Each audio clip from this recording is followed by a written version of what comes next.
Heyo, what's going on, everybody? It is your host, Michael Garza 43. What's going on, everybody? What's going on? Are you wearing your juicy man thongs today? Can you wear your juicy man thongs? No, you can't. So we're going to start the day off with a little breaks in Minifigs real quick, and then we'll jump into something else. But Reckless Ben, man, I have nothing but respect for this kid. He's so amazing. We got Annie in the house. What up, Annie?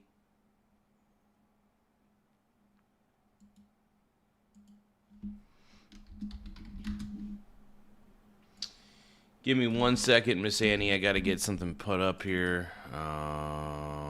Boom, toggle the pin. Hold on. Gotta get something else up here. One moment, Annie. I'm really excited. So I want to talk about FINRA. I can't remember what FINRA stands for. It's an agency. But basically, they lifted a lot of the day trading rules where, like, you don't technically need to have $25,000 in your brokerage account. But I will say this. 1 second here. What's really cool. So essentially what I'm trying to say is you no longer need $25,000 or more to day trade as long as you have a bare minimum of $2,000 of equity in your account. That's just total equity, whether it's in cash, positions, you name it. So it's really neat. I love it. I think it's fantabulous. There's really just no limit at this point. So basically, yeah, as long as I got the equity, it doesn't really matter. So I like the fact that, and here's the thing. I got a lot of equity in my account, so I'm good either way. But, like, I just think that's cool. And to be honest, I like it. It means people can day trade a lot more efficiently. And I'm not an advocate for day trading, but there have been times where I will buy into a position and then it shoots up, right? And the position just goes up like crazy. So I'm thinking to myself, shit, I don't want to trade now because that'll use one of my day trades. And before, with the old rules, you were limited to like 3 day trades per week. This is not financial advice by any means. This is just basic, like, financial information. Nothing more, nothing less. And it's just crazy. I'm very excited to see this, man. I think this is great. I think this is good for people who have smaller accounts who want to at least build a little more equity through. And look, if you want to be a day trader, that's fine. I still think day trading is gambling, depending on what you're day trading. There are times, if you're day trading the S&P 500, like you're dip buying the S&P 500, and then maybe it goes up a little bit more or something during the day. I don't know. I'm not a momentum trader. I'm really a dip buyer. So, I mean, even as a dip buyer, there are times where those day trading limitations were very frustrating back in the day, and I understand people's pain. So having I think of day trading as a tool, not a must.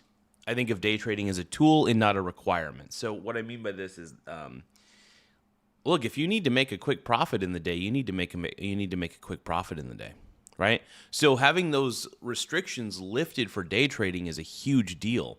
So people don't necessarily realize this. Hold on, I need a little more caffeine. Hold on.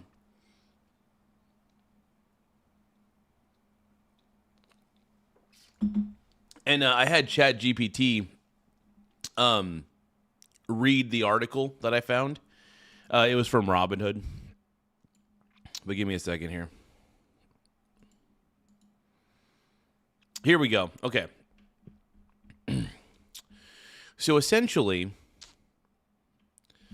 what the new article is basically saying is that Robinhood's old pattern day trader restrictions are going away for margin accounts as of June 4th, 2026. This is not only for Robinhood, as far as I know. I think it's for every brokerage account. The big point is having a Robinhood margin account no longer means you need $25,000 to make frequent day trades on Robinhood. Robinhood says there are no more day trade restrictions or day trade calls for Robinhood margin accounts, and old PDT flags and restrictions will be removed. However, the normal $2,000 minimum equity requirement for margin accounts still applies. So, and this is what ChatGPT is telling me. This is not financial advice. This is just what ChatGPT told me, okay? So I'm only doing this for educational purposes only.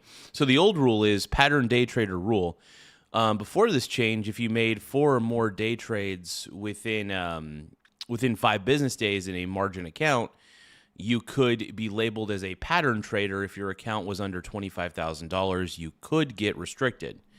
Now, the new rule, intraday margin, now instead of counting your day trades, Robinhood and other brokers monitor your account in real time to make sure you have enough equity for the positions you hold during the day.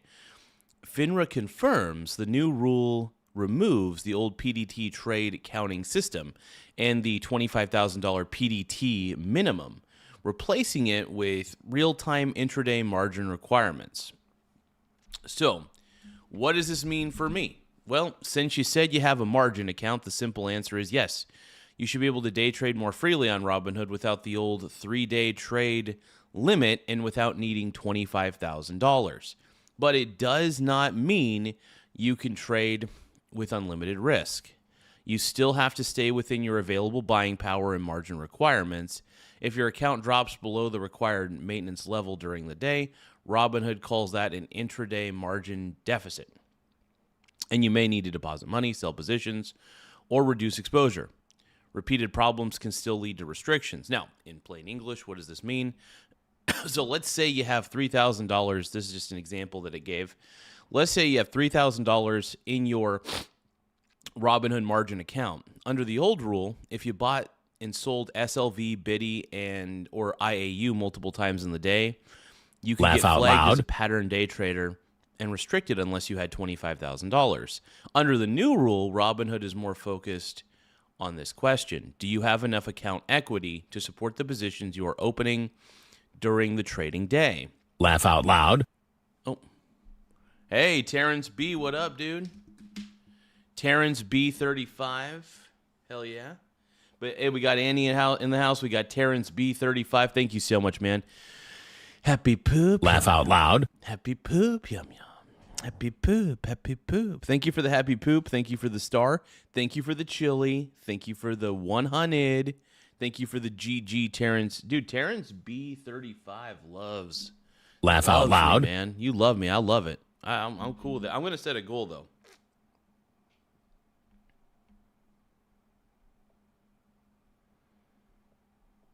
Give me 1 second. Laugh out loud.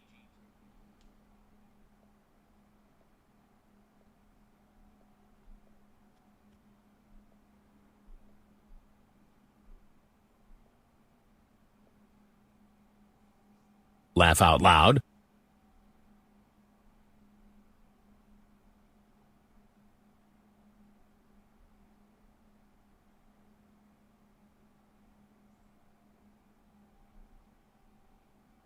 Laugh out loud. Okay, I just set a goal. So that way, Terrence B35, baby. Send a star, a 100, a star, a 100, another thumbs up. Thank you for the gifts, my brony bro. Thank you. But in plain English, out loud. Yeah. So, do you have enough account equity to support the positions you're opening during the trading day? So, you may be allowed to make multiple same-day trades, but Robinhood could still stop trades or restrict activity if your account risk gets too high. Luckily, laugh out loud. Risk account. Now, the key warning is this: this is good news for smaller active traders, but it can also make it easier to overtrade. Day trading more often does not automatically mean making more money. For your style, swing trading SLV, BITI, IAU, VTWO, and the VSS, I'd still treat day trading as a tactical tool, not something to spam just because the restriction is gone. The main thing is to check your Robinhood app. Laugh out loud. Is your available buying power margin used? And whether Robinhood shows any margin maintenance requirement or warning before placing trades. Luckily, I'm extremely diversified in my portfolio. I have exposure to everything. I got exposure Laugh to out metals. loud. I got exposure to real estate. I got exposure to international companies through international broad ETFs, that sort of thing. So thank you. By the way, thank you, Terrence B35, dude. You're helping me reach the goal. Laugh out loud. Man. So we got a Chili, a 100, a Sparkles, Chili, 100 star, 100 star. I'm just going to read them off. Star, thumbs up, GG, 100 Chili star, happy poop, yum, yum. Thank you, Terrence B35. I'm so glad they Laugh brought out back loud. the happy poop gift, though.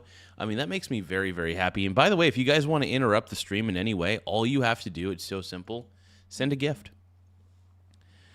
Gifts actually interrupt the stream, which is pretty funny. Laugh out loud. Hey, but thank you for sending all these, man. Keep on sending them, man. I'm not complaining. I'm happy about it. But yeah, I'm really happy about the new rules, man. These new rules Laugh out loud, man, are just incredible. Here we're gonna start the morning off with a little reckless Ben, because I've been keeping up with this Lego story quite a bit, and we're gonna go into But yeah, Annie's totally invested in the Lego story, absolutely. But at the same time, we're going to go over some more of the FINRA updates a little bit later, and we're going to go over some Trump updates as well. You know, we love talking about Trump on this channel because we're Trump fanboys, obviously. Let's see.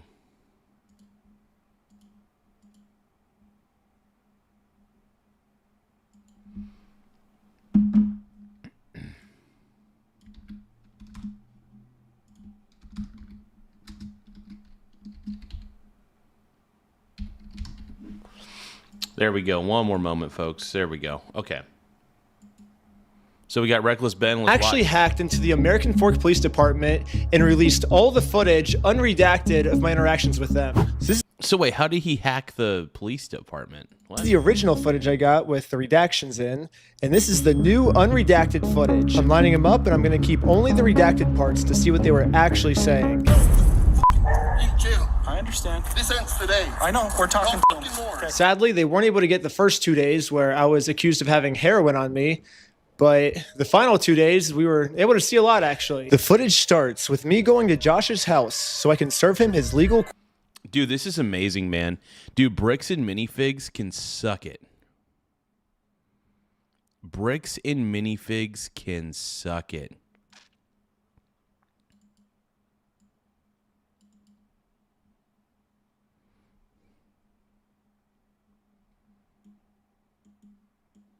court papers. Josh knows that if he goes to court with me, he's going to lose. So instead, a much easier option is he calls the police on me to prevent me from serving him.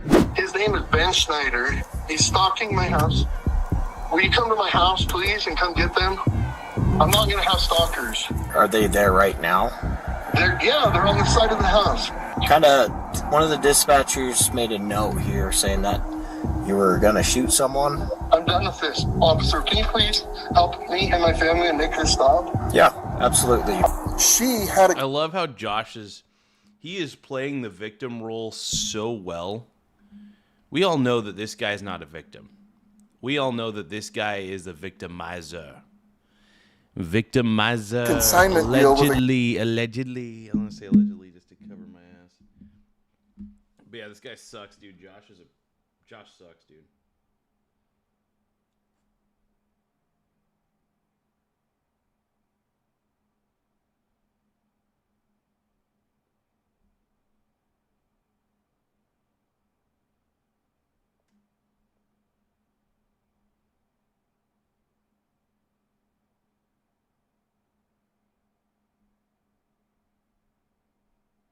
Give me 1 second, everybody. One more second.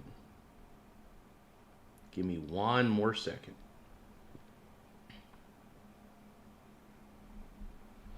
But that is kind of cool that they lifted the day trading restrictions. A guy named Brian Mansell. A year and a half, almost 2 years, she had this consignment deal with him and she never paid him. So right away, Josh is lying to the police, which we can easily verify with all of the metadata timestamps pictures that show that the Lego sets were in the store when Josh took it over. Yep. Exactly, and this is why it sucks, because Josh has been lying the whole fucking time. Allegedly. I can't believe I gotta keep saying allegedly. That's so gay. Anyway, let's keep going. By the way, double tap the screen if you think that Josh is guilty of sin.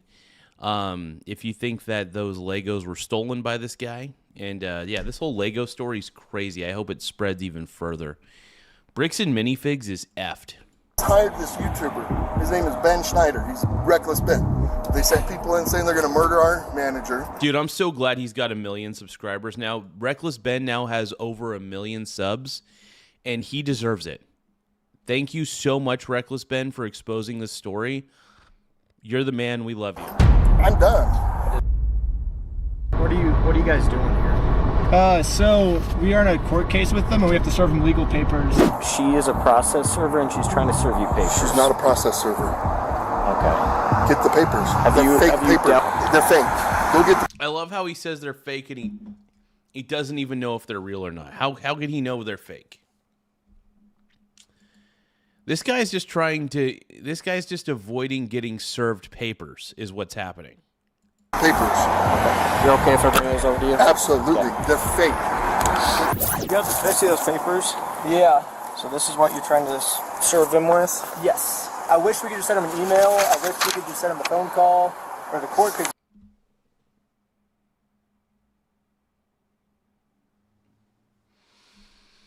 Send it to them, but this is what we're required to do from the United States court. So we're just following the instructions of the government. He thinks if I just call the cops on me, he can get away with it, but we're showing him like we're not gonna let him get away with his crime. So. Okay. You okay if I give these papers to him? Yeah, for sure. Okay. Hang tight. Are you okay if she just gives you the papers so we can just get Have her? you looked at the papers? I've talked to the Kaiser Police Department. There's nothing filed. So no, I'm not accepting service from him. Okay. This is crazy, dude.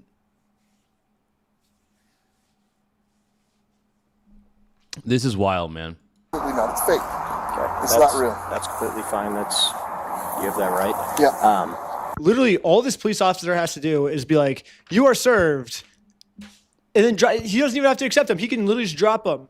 But as long as you say you are served, that counts as illegal serving. So why doesn't this cop just do that? Like this whole thing could be solved in literally 3 seconds. Like here, I'll time it. You've been served. Yeah, like literally 1.5 seconds. And Yeah, he could just given the guy the papers, and that would have counted. Yeah, the cop could have done it. Yeah, the cops are protecting this piece of shit, dude. The cops are protecting Josh, dude. And he says Josh is such a lying scumbag. Exactly. Exactly, man. And I'm up to my, I'm upset, man. I'm upset.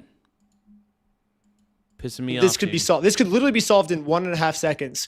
And this police officer is just purposely choosing to make this way more complicated than it has to be. Oh, yeah. Hold on. All right. What are you wanting done today? As much Besides, obviously, talk to. as much as you humanly possibly can. I can screen charges. I'm open to screening charges through our attorney.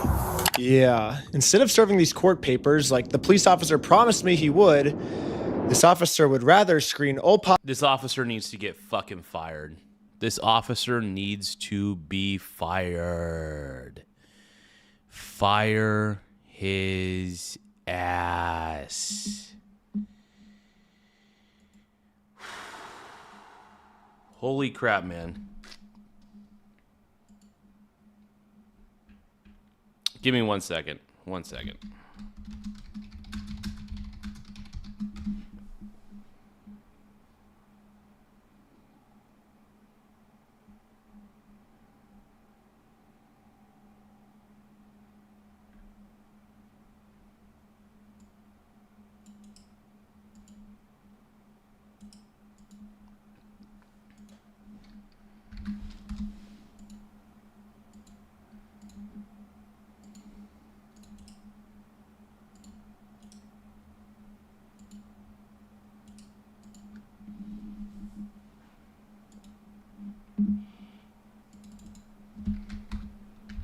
Sorry, guys. Something I'm doing real quick. Okay, here we go. possible charges for me to see what random stuff they can make up about me. I'm gonna go talk with him, give him his paper back, since you do not want this, Can I correct? just peek at it? What was that? Can I peek at it? It kind of puts me in a little bit All of right, a never bind. mind. It's fake. There's no lawsuit anymore. Okay. This is crazy. Can I peek at it? No, it's fake. Dude, didn't this guy claim, like, in a previous video, in one of the body cam footages, that this guy's like a lawyer or something? I don't know.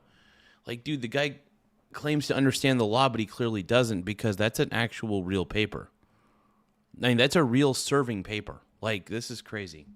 So anyway, I'm gonna give this back to him and trespasser. Because here's the thing. Like, think about this logically. Do you think a process server would show up with a guy that's been harassing a YouTuber to serve papers in Utah? Josh knows that if he gets served these papers, it's going to be really bad for him. And at this point, it seems like he's willing to make up any story he can to get us arrested before he gets served these papers. They sent a lady in, and the lady's like, "Oh, I'm going to murder you," to Amanda, the manager. And now, Josh has just committed a felony. He's lying to an officer because that never happened. That shit never happened. Like, he's making up stories at this point. Josh is making up stories, dude. Like, I really do hope that Bricks and and also after seeing the CEO and how the CEO has treated Ben and his crew, I honestly hope the entire Bricks and Minifigs franchise just goes to hell.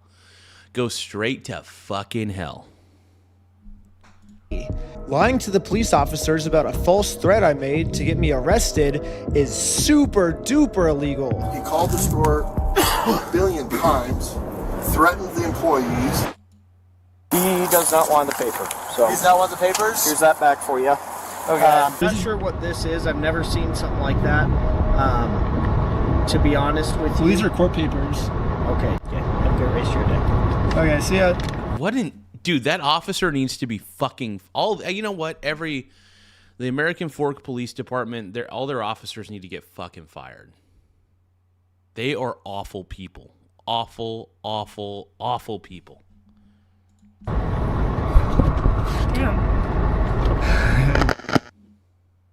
Yeah, process server's really going to ride with the YouTuber. I mean, how stupid does he think I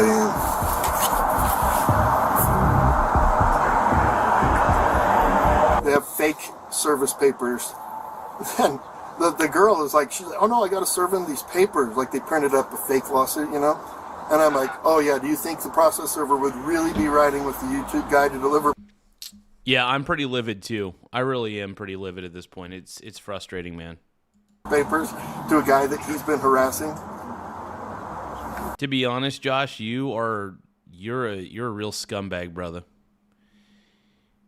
You are a real scumbag, and the internet knows it. The internet knows it, dude.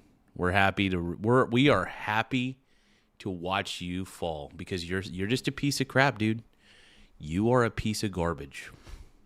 Allegedly. I'm gonna say that because this guy is pretty sue happy. So, but he sucks anyway. I'm like, "Do you think I'm stupid?" I don't know what to do, man. So, did you call the police again? I just don't know what to do, man. I'm done with these guys. We're done with you, Josh. We're done with you. We're done with you because you suck. We're ready and willing to arrest these individuals for Utah statutes for cyberbullying and Cyberbullying. It's not cyberbullying, dude. If anything, this guy is... Oh, Jesus Christ. digital stalking because they're using electronic means for communication and coordinating their stalking habits. Oh, it's digital stalking, not stalking. It's all of the above. Okay, got it. Yeah. But because they're continuing to use additional tactics and other things like that, thinking that they're being cute and whatnot, can't continue. So somebody has to be arrested to show that they can't continue to do this. Now we're just kind of wanting to know what you want done on this. As much as we humanly possibly can. He's going to submit. We're watching Josh. The downfall of this man is very satisfying, by the way. Watching the downfall of this Josh guy is extremely satisfying just because of all the freaking hell that this guy's put Ben through. Yeah, the internet's pissed at you, dude. We're not happy with you, brother. We don't like you. We think you suck. Go Reckless Ben, by the way. I have a screen for charges with our prosecutors, right, with our city prosecutors.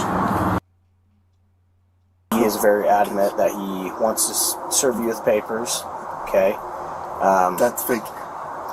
That's illegal. You can't pretend to be a process server. So You can't. That's illegal. Why not? In the state of Utah, to be a process server, all you have to do is be over the age of 18 years old.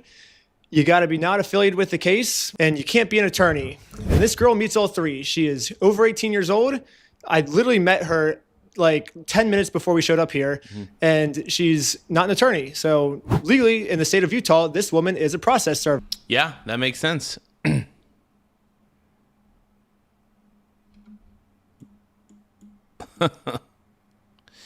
This person says, I've never been so invested in a YouTube series. Exactly. I've gone from wanting them to give back the Legos to now wanting everyone involved to go to jail for corruption. Yeah, exactly. And I already explained this to the police. It started with Legos, but now it's just like, dude, Bricks. I just want to see Bricks and Minifigs go bankrupt. I want to see this entire company burn. I've never wanted to see a company, well, besides T-Tech. There's two companies that I want to see go down, T-Tech and Bricks and Minifigs. Those are two companies that would be very, very satisfying to see their downfall. So anyone can be a process server. You have to be 18 years old, and you have to be not affiliated with the case. So she is not affiliated with the case. She's over 18 years old. That qualifies as a process server. Okay. Well, maybe just have someone not affiliated with you. That's her. Yeah, she's. Yeah, we have no I just relationship. That's why barely she's here. met her. Yeah, that's why she's here. We have no relationship, and that is who she is. The exact person that you're describing. This police officer, dude, this guy right here needs to be fired. That's fake. It is a lie. She's impersonating a process server.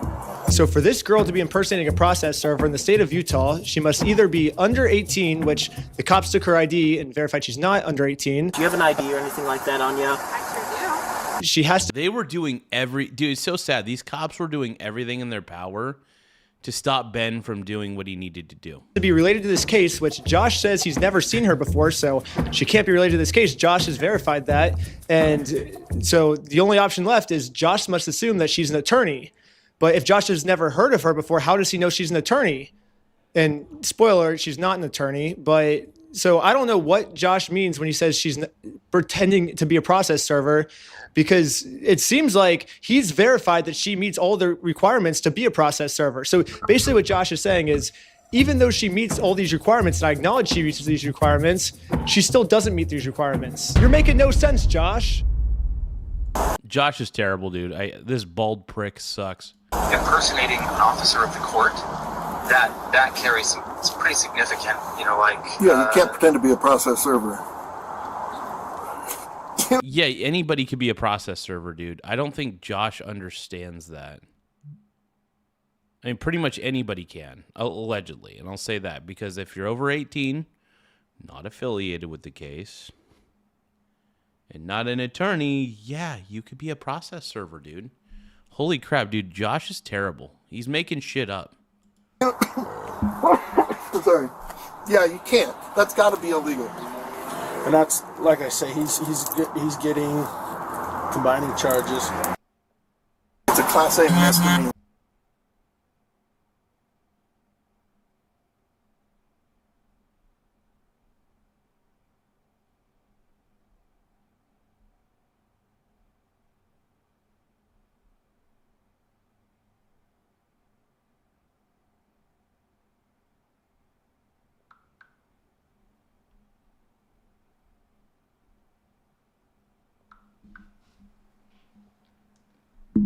But no, man. Seriously, though. Seriously, this Josh guy just my blood boils. My blood boils seeing this guy because not only the way he acts, just his whole demeanor, and the fact that these cops, it pisses me off that these police officers are simping for this prick. This guy right here, look at the way you get a woman. By the way, get a woman in your life, or a man, whatever you're into, get a woman or a man in your life who looks at you the way this officer's looking at Josh. If I didn't know any better, I'd say this officer's pretty bricked up, allegedly. He's looking at Josh like, I want some of that. You know what? Oh! Oh, this shit's great, dude. Honestly, like...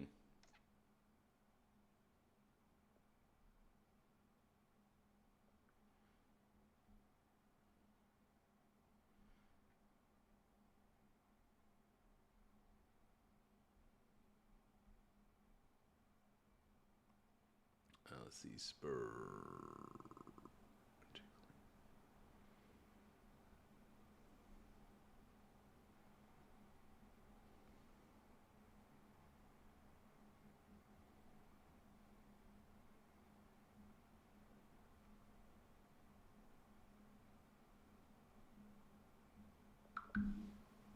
But yeah, no, I love Reckless Ben, man. I love Reckless Ben, bro. It's funny, my buddy Jake, he just sent me a message. He's like, dude, you need to talk about the Bricks and Minifigs thing on your channel. And I was like, oh, I'm already in. I also told him I've been talking about it throughout the week. But yeah, it's crazy, man. I love how this story's blowing up, man. I love how this story's blowing up. And it's cool that even like my boy Jake was telling me to cover this. I was like, oh, sweet deal. I already am. I told him, I was like, that's what I'm doing right now. That's funny, though, bro. I love it. Watching this body cam footage shit's hilarious. To impersonate a prostitute. But I love Reckless Ben's commentary a lot. I love this guy. Reckless Ben's the man, dude. I love what he's doing. Him helping this Brian Mansell guy has been, to be honest, amazing.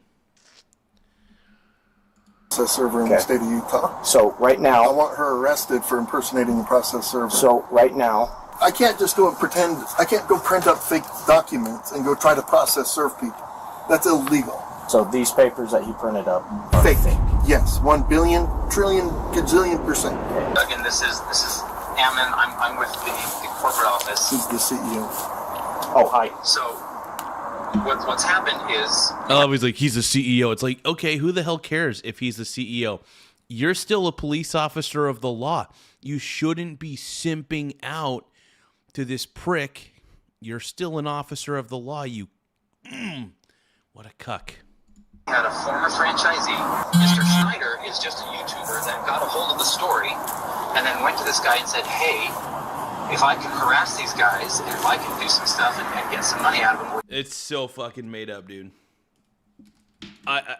First off, I hope Bricks and Minifigs burns to the ground. Their CEO is a corrupt piece of shit. The CEO has treated Ben like shit the entire time.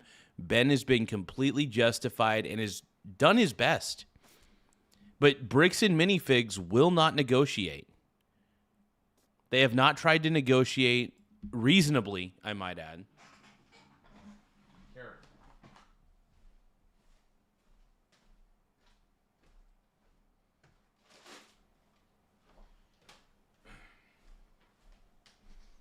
Yeah, I need popcorn for this shit. I need all the popcorn in the world for this shit. Oh. Amazing. Truly amazing, though, man. Truly, truly amazing. Let's keep going. You pay me some of that money. And that's what they're trying to do, is the individual who actually owes the money left the United States. And now Eamon has just committed obstruction by lying to the police officers. He created a fake contract, forged a manager's signature up there, threatened to kill her. So the CEO is also lying. So essentially the CEO's lying. Josh is lying. All of them are pieces of shit, dude. Come on. Come on. I'm eating Dollar Tree popcorn. I love Dollar. Shit's the tits. I didn't sign no agreement. I'm not beholden to somebody else's. Okay, first off, you may not have signed the agreement, but you took on the contract when you took over the business. Okay? When you take over a fucking business, and and you take over the contracts, you are responsible for those contracts. Even if the contracts were not following your internal rules, if it has the company's name on it, company is still responsible, and whoever takes over that store takes over the store's existing contracts, okay? Oh my God. And dude, those Legos are not yours, Josh. Those Legos are not yours, dude. Nope. You need to either reimburse him or reimburse him and give him his Legos back. Either way. Stupid again. I like how he can just lie to you guys. He's a straight face. Oh, I like how you can just lie to these officers. You're the liar. Allegedly. But dude, Josh is lying through his teeth. he owes me $200,000. Piece of garbage, dude. I'll check with the court, see if it's a valid. Dude, this guy honestly he's such a... This man is the most hateable man in the universe. I thought I was the most hateable man in the universe. It looks like Josh is taking the cake. Valid civil case that he's trying to push through, and we'll go about it that way, okay? Thank you for holding. How can I help you?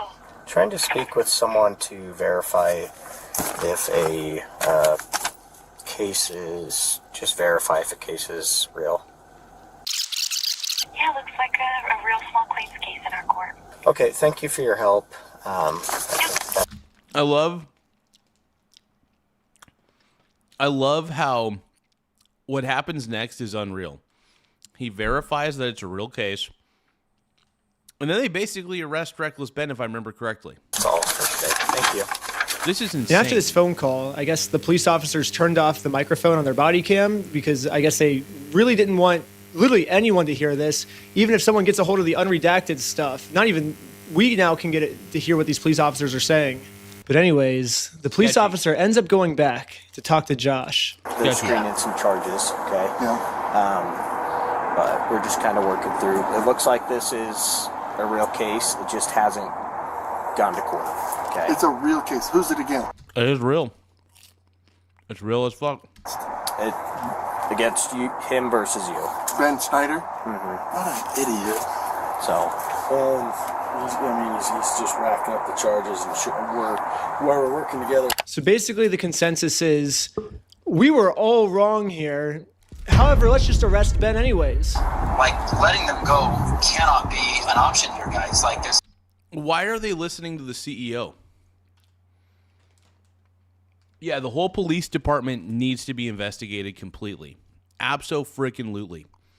You are absolutely 100% right, Annie. This is upsetting. Like, this is upsetting. The fact that this entire police department is simping out to a freaking Lego CEO. He's not the Lego CEO, but Bricks and Minifigs, basically.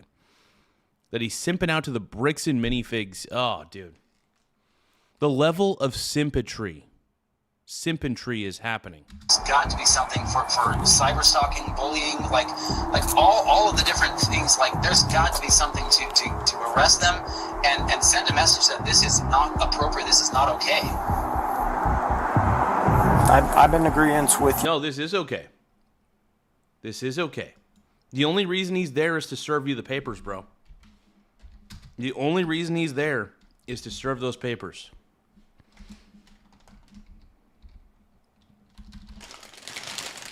Give me 1 second.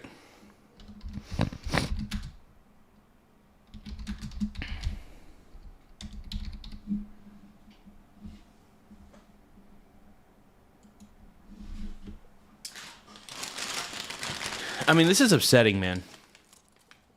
Oh, I'm sorry. I'm being a glutton right now. I'm eating popcorn. Morning popcorn, baby. Again, that's why we're kind of working through this right now. Hello. Okay. Okay. Find you back. Am I being arrested? Under arrest right now. Really? That's so crazy. The police department literally listened to some retard. Sorry. Didn't mean to say the R word. I'll try not to say it on this channel too much. Try to avoid that. Only because, I don't know. I say the F-bomb a lot. But But basically, they listened to this stupid, they simped out to this CEO, right? They simped out to this CEO. All right? Stop simping. The police department should be simping to the law, not simping, you know what I mean? They should simp to what is right and what's wrong, not simp to a stupid CEO of basically CEO of basically a toy store.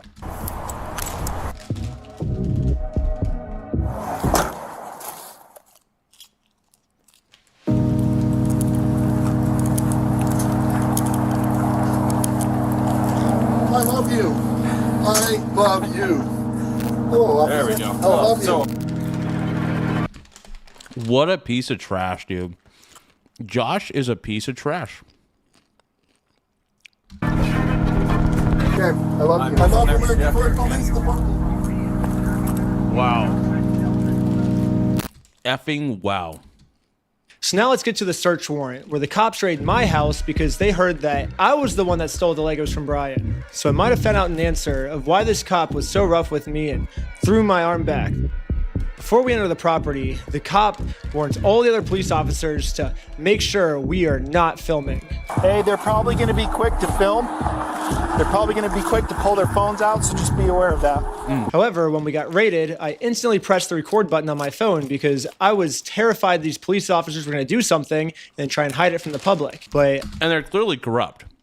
These police officers are clearly corrupt. This entire police department is clearly corrupt, and I'm glad it's being exposed to the world. Screw you, Mormon police.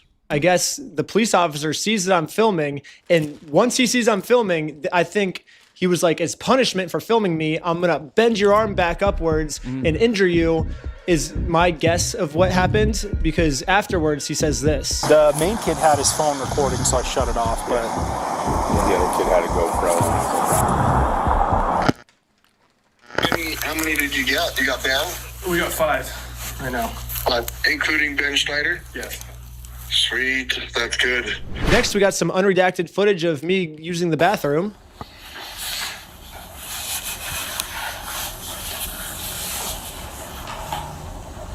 Hot.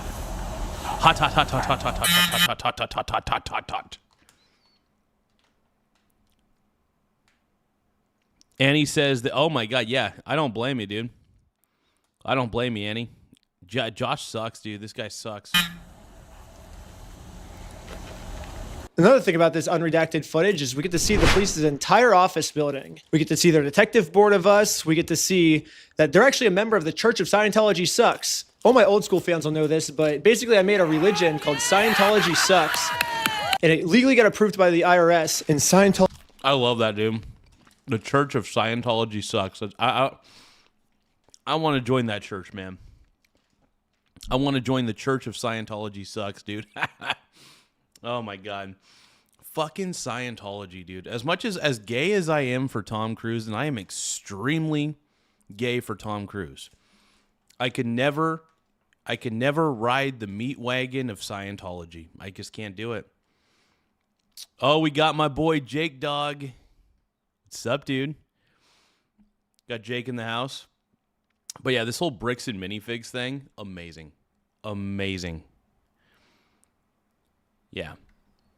Dab says what pisses me off is they're tax exempt. Oh yeah, Scientology's tax exempt because they're sadly labeled as a real religion. Oh my God. But I'm glad that Scientology Sucks is also a religion. Scientology Sucks worships a gold plunger as their god. I even got it tattooed on my wrist right here. It's like a plunger cross on my wrist. I guess the American Fork Police Department is active members of the Church of Scientology Sucks because they literally put my god on their desk. They got the plunger, dude. No way. So they're members of the Church of Scientology Sucks, dude. What? Story goes deeper, bro. Exciting. We have a felony stalking case right now. Felonies. Everyone's facing felonies. That's pretty serious shit. It's super serious. I know that you've been told all of, oh, it's a fundraiser. This guy stole $200,000. Yeah. If that was the case, that guy would be in jail. Yeah. So No, let's use, we're going to use critical. Anyways, we're going to fast forward a bunch. So this is basically a spoiler for episode 3. Yeah, Jake's saying the whole thing's wild. Exactly, dude. And I'm on team Reckless Ben, because Reckless Ben's the man, dude. Everything he's done, I'm glad, I'm really happy about that GoFundMe. I think the GoFundMe account's actually all the way up to like where's that GoFundMe? It's somewhere. Anyway, the GoFundMe account has been making tons and tons of money because people are all on board with Reckless Ben. Bricks and Minifigs is getting annihilated across the board. I think people are going to actively never shop at a Bricks and Minifigs again because of this, and I am all for it. I usually don't like boycotting a company, but in this instance, because of their scumbag CEO and everybody involved, like I'm talking about like the CEO and that Josh guy, I hope Bricks and Minifigs burns. I hope it goes bankrupt. I've never wanted a company to go bankrupt any more in my life than now, except for T-Tech. T-Tech sucks. But basically, this Bricks and Minifigs company has nonstop been making fake bomb threats, fake fire threats, fake murder threats in my name. Yeah. That I'm going to murder them. That's the messed only up, problem is obviously these are all fake threats. I would never do something like that. But the police think that these are real threats. So now the police from Los Angeles, from Utah, they're... And by the way, what Josh has been doing is illegal. You can't make up stories like that. That's false police reporting. So Josh has been basically false reporting to the police the entire time. You know what that means? You know what that means. It's fake. It's bullshit, man. all working together now to catch me. Here's a phone call from just a few days ago of the Los Angeles police calling the Utah police of them scheming of a way to get me arrested for all these mystery threats that I've been making. Paul, we got a complaint from a guy in Provo about this guy Schneider. Okay. And so it seems like I talked to the guys in Sandy police too, and then trying to get a hold of Provo police. So it seems like, yeah, Schneider's kind of all over the place. Yeah. Basically, so he called me and he's just like, this guy's crazy. He's like making threats against us, my employees, our business, et cetera, et cetera. It seems like this guy might live in LA, or his last known address is in LA. So I guess I'm just trying to track down like what you guys are doing, if anything. I know, like, at least I've been told that there's technically like a couple open cases. This guy's already being charged in Utah by 3 different places. Like, what are we doing? Mm-hmm. Any idea where he actually is? No idea. Okay. I know we had asked to hold him until we had further, but I'm guessing they just let him bond out. So. Yeah, this is great, dude. Honestly, the more that Bricks and Minifigs gets exposed, I feel like justice is being served, and I hope that more comes out about this. By the way, part 3 has been released on his Patreon. But I will say that part 3 is going to be released to YouTube here very soon, I believe. So I'm excited about that, man. I'm extremely excited. Like, this is huge, man. This is huge. Reckless Ben, I salute you, brother. You're amazing. Amazing. But no, Reckless Ben's amazing. I'm in love with this guy. I'm in love with Reckless Ben, dude. Okay. The only problem is I'm in a place the American police have no jurisdiction over, so they're never going to catch me here. Yeah, no American police in sight. Good luck finding me.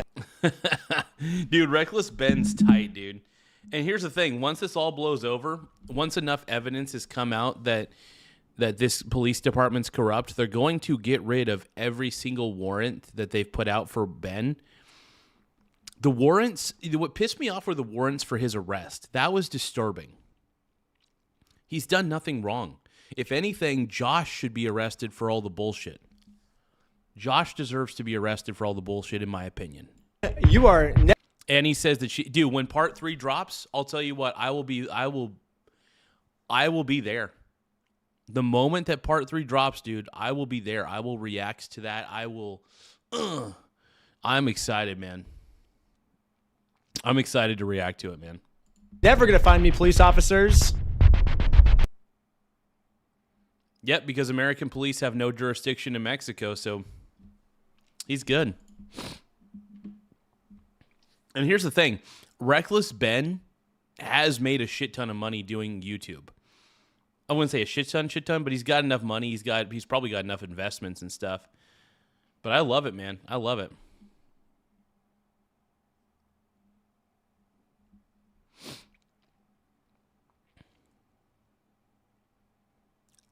All right, let's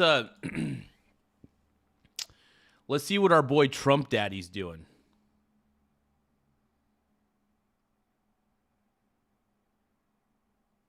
What is our boy Trump Daddy doing?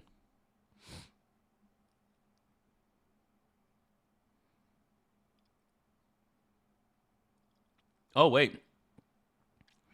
Iran escalates with drone assault on Kuwait. Let's take a look. Let's take a listen. Well, welcome back. Oil prices are lower this morning. Take a look. We're back below $93 a barrel on crude, down 3 1/3% right now at $92.80. That's down $3.18 a barrel. Investors weighing increased tensions potentially in the Middle East. Iran's latest round of drone strikes hit Kuwaiti's international airport yesterday.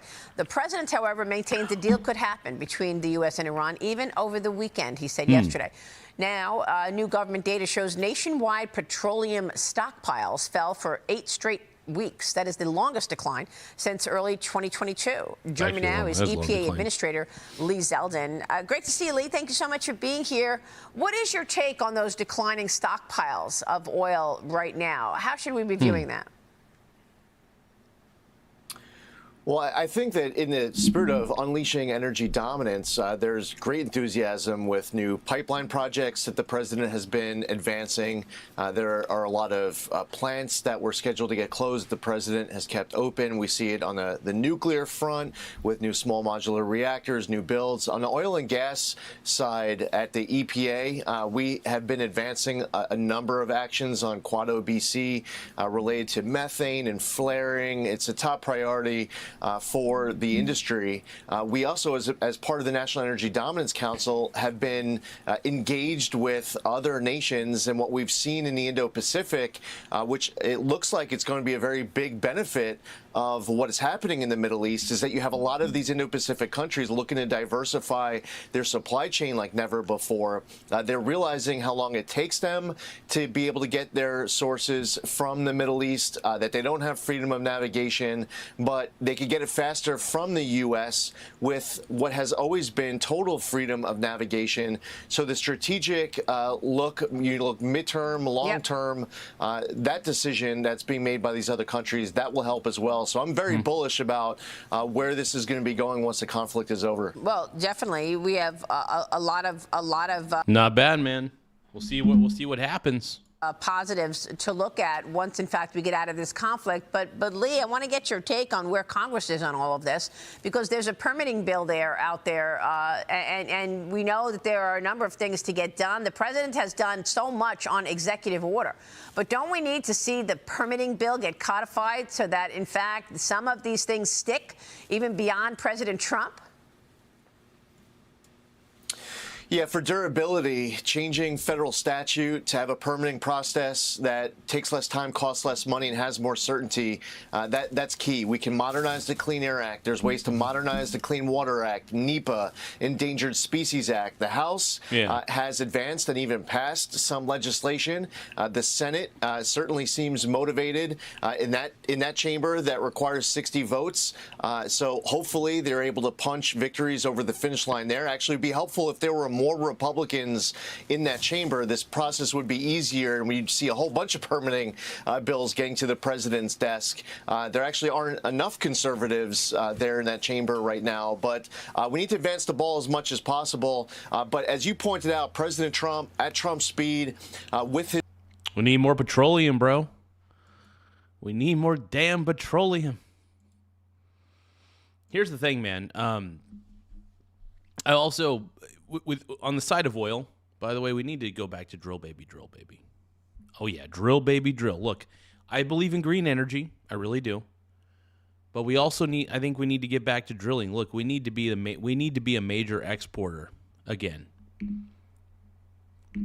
We need to be a major exporter, man. We got to have that relevance. Drill, baby, drill, baby. Gimme more. His administration doing everything in our power to help make sure that the trillions of dollars of investments, ground is being broken all across the country, that money's being spent, that people believe in America, and that they're able to get this stuff done as fast as possible. Yeah, I also love what the administration has done in terms of the Everglades restoration. I know the Trump administration celebrating 500 days in office today. And this morning... 500 days in office for Daddy Trump, dude. Hell yeah, dude. Tight.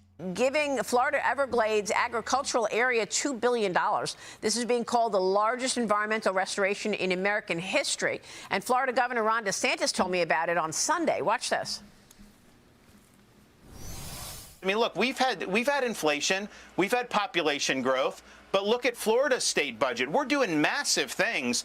Everglades restoration is the largest environmental restoration in the history of the U.S. Massive infrastructure investments, increasing teacher pay. We're doing all of that, and yet we're still reducing our overall budget. So it can be done. We've worked very good with President Trump. He's been amazing for Florida, just on Everglades. No one even talks about it, and it's literally the biggest restoration in history, and that would not have been possible had he not. You know, I like Ron DeSantis. I don't think he's that bad, but he does seem a little, hey. Supported us. Tell us about the Everglades restoration, Lee.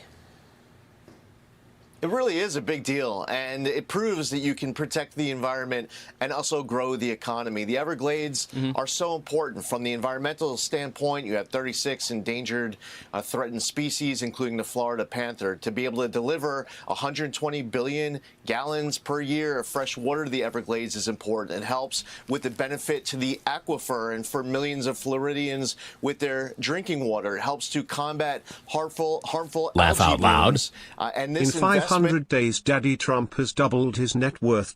Isn't that concerning? Nah. Dude, I want Daddy to get rich. Along with America. He can do both. Dude, I want Daddy Trump to get rich. Dude, there's nothing wrong with wanting... By the way, Disc Golf, thank you for the $10 super chat. I greatly appreciate that, man. But yeah, no, I do want Daddy Trump to get rich. I do. I know there's going to be a lot of people who are angry with me for calling him Daddy Trump. Yeah, I do call him Daddy. But yeah, no, look, Trump gets rich, America gets rich. Look, he could do both. Trump is deregulating stupid policies. He's getting rid of stupid policies. Disc Golf says it's hilarious, the double standard, though. If Biden was making those trades and doing all that, y'all would be blowing up your minds? Maybe. Well, mainly because Joe Biden was incompetent. And here's the thing. As long as Trump is making... By the way, I know a lot of people are going to disagree with me on this because they're like, the economy's not better. Gas prices are still high. Look, Trump is getting rid of the Iranian threat. He is. Donald Trump is getting rid of the Iranian threat. And you know what the Iranian threat actually is? The Iranian regime, dude. Come on, man. The Ashola Ayatollah. The Iranian regime is a true threat to America and the rest of the Middle East and even Europe and every other country surrounding it.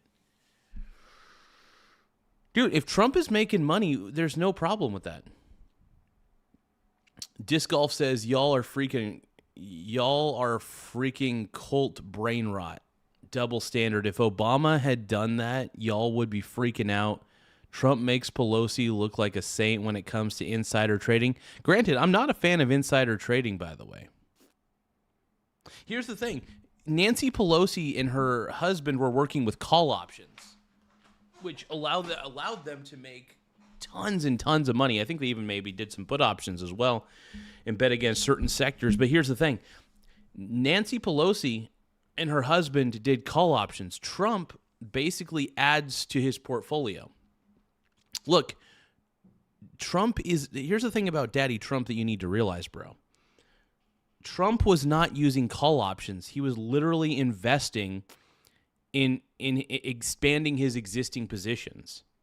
So, yeah, I don't think, like, allegedly, I don't think Trump's day trading.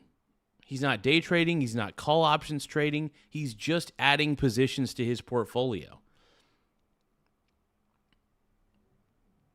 And yeah, all of Washington is guilty of insider trading, says John Anthony. I'm not saying it's right. Look, I don't think you should use, and technically it's outsider trading, because insider trading, by all technicality, requires that you have insider knowledge within the company itself.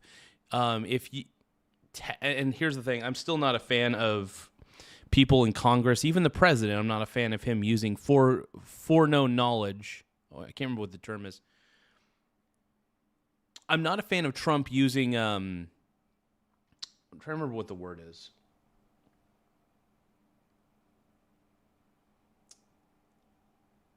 I don't like the fact that Trump uses exclusive knowledge to purchase stocks, if that's what he's doing. You know, sadly, there's no proof of this. And, yeah. So, I mean, if Trump is doing bad things, he's covering his tracks really well. He's covering his tracks really well. If he's doing bad things. I don't think he is. I really don't. But no, I think that... So, Orwell, the resident, saying, Garza, he has information about the company's future deals. Okay. All right. And...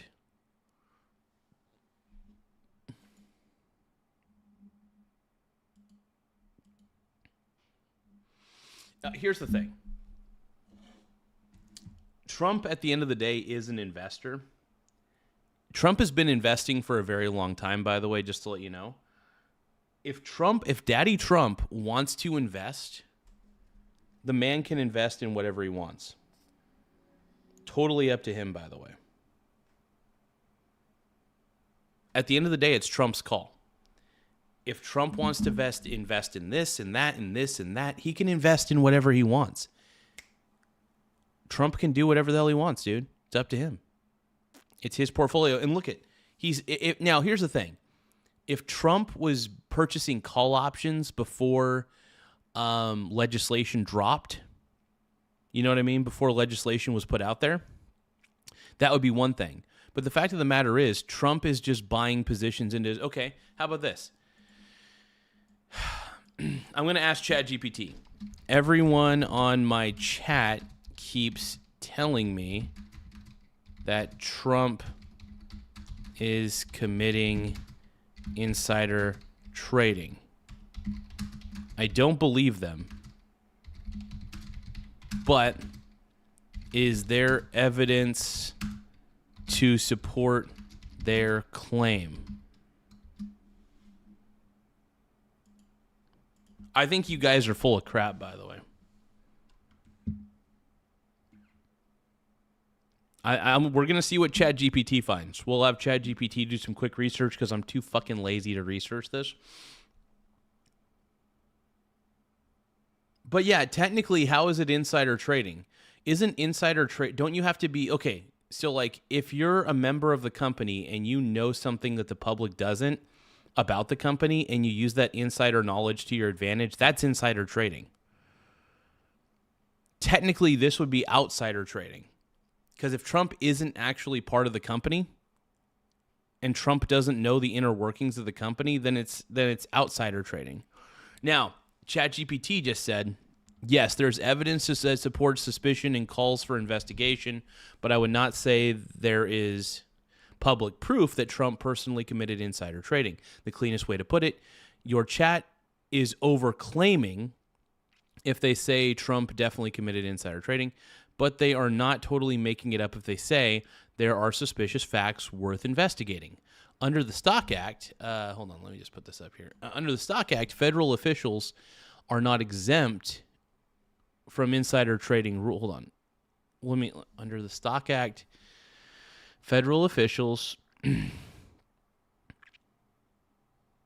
are not exempt from insider trading rules, and the law is aimed at preventing officials from using non-public information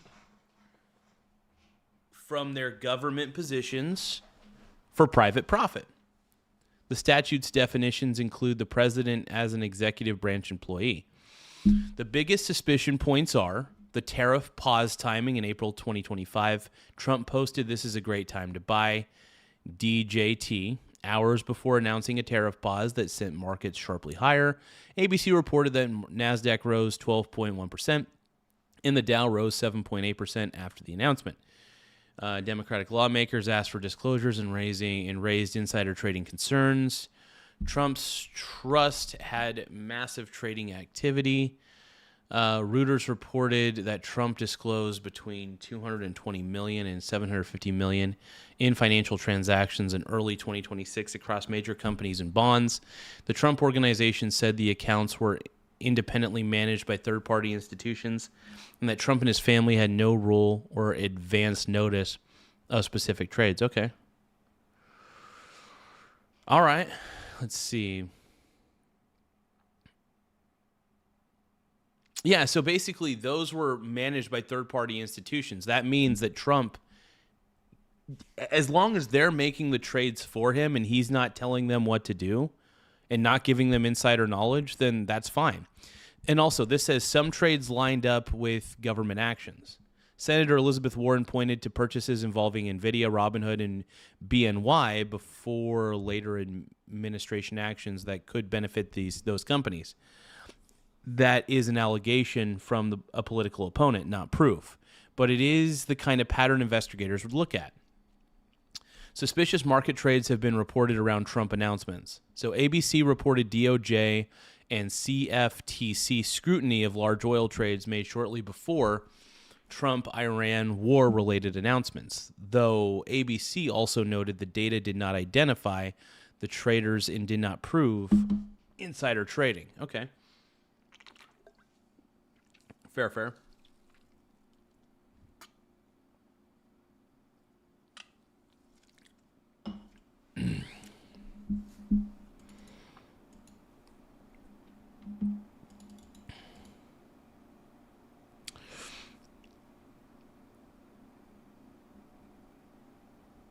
And exactly. None of this is proving insider trading. There are broader crypto conflict of interest concerns. The Trump meme coin had suspicious early wallet activity reported around launch. The Senate investigators later opened inquiries into Trump-linked crypto ventures. Again, suspicious, not proof that Trump personally traded on insider information. So yeah, here's the thing. I'm not a fan of government. I'm not a fan of politicians taking advantage of their positions and using insider knowledge to make quick trades. Look, here's the thing, Trump's entire portfolio, if I remember correctly, allegedly, it's managed by a third party. So as long as he's not giving this third party any information to work with, they can make any trades on his behalf without his knowledge. As long as he's not giving them insider information.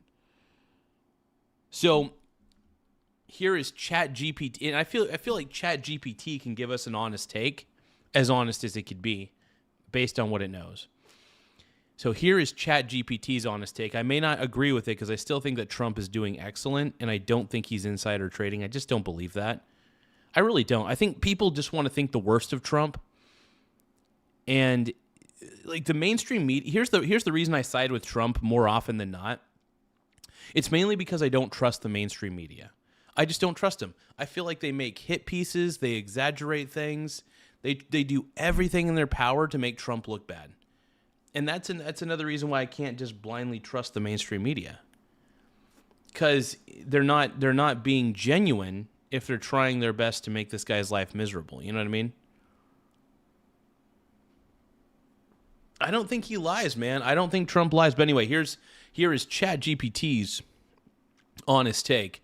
It says there is enough smoke to justify scrutiny, especially because presidential decisions move markets. But publicly, I have not seen the smoking gun, a proven Trump-directed trade based on non-public information. So the fair answer is possible conflict of interest. Yes. Investigation worthy. Yes. Proven insider trading. No. Not from public evidence right now. Look, if Trump is using his knowledge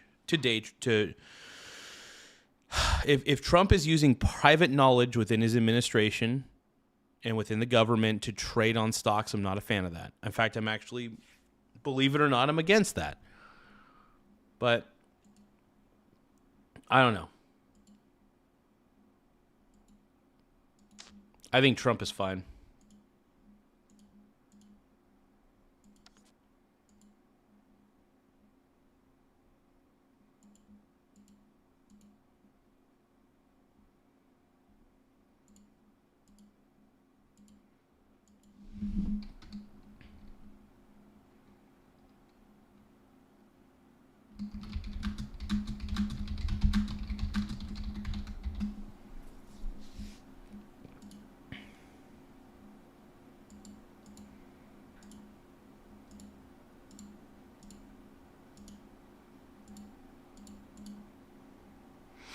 Okay. But yeah, what do you guys think about Trump on this one?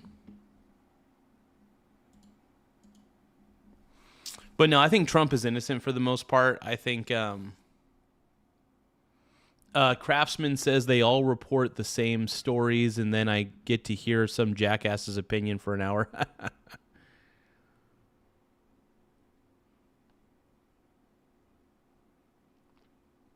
So John Anthony says in 2012, and by the way, this is another fact of why I don't trust the mainstream media. I just don't. I don't. John Anthony says in 2012, Obama signed for the Smith-Mundt Act into law. He made it legal for news outlets to share opinions instead of source-based facts. They need. Okay. That's why we have this nightmare now. So yeah, essentially, it sounds like you can make up any story that you want. And that's why I don't trust the mainstream media. The mainstream media has been lying to us for a very long time. So the fact of the matter is, because the mainstream media lies to us all the time, especially about Trump, all the negative press that you hear about Trump, I honestly think the majority of it is lies. I just don't trust the mainstream media, period, end of story. I don't know why anybody would. Let's keep going. Which is substantial. You're talking about multiple billions of dollars of federal investment and also a reduced timeline. It really checks all of the boxes of cooperative federalism at its finest, federal government working with state and local on an important environmental and economic priority for Florida. Yeah, this is a big deal. I wanted to make sure that we understood fully what has taken place here. But Lee, the president is also making a renewed push to support coal and American coal facilities, planning to use a Cold War-era national defense power to use nearly $700 million in upgrading more than a dozen coal power plants, Lee. What can you tell us? President Trump has saved clean, beautiful coal in this country. Plants all across this country were slated to close. From President Obama to President Biden, the message to coal miners was that they needed to learn the code. You have so many states where this is their source. God, I remember that, dude. It's like, yeah, learn to code. It's like, dude, and now it's funny. Coding is now irrelevant because AI does the software coding. So now all these software engineers are out of business. It's like, well, learn to mine. But no, here's the thing. And this is why I tell everybody, invest, because you don't know when AI is going to take your job, all right? And I'm happy because I basically swing trade and day trade for a living. I swing trade primarily, but now that the day trading restrictions are lessened, I can day trade if I want to. I don't intentionally day trade. I swing trade primarily, but day trading is now a part of my tool belt. And but yeah, I have a lot of capital that I deploy. But I'm also really diversified too. Give me 1 second, though. I'm curious about something. Biddy my titty, dude.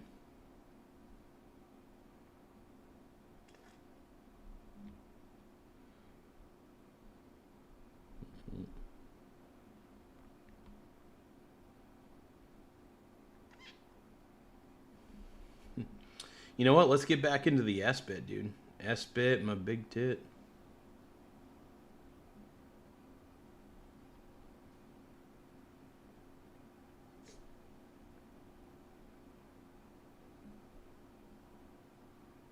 Nah, I'm just going to do the biddy. Biddy's a little safer.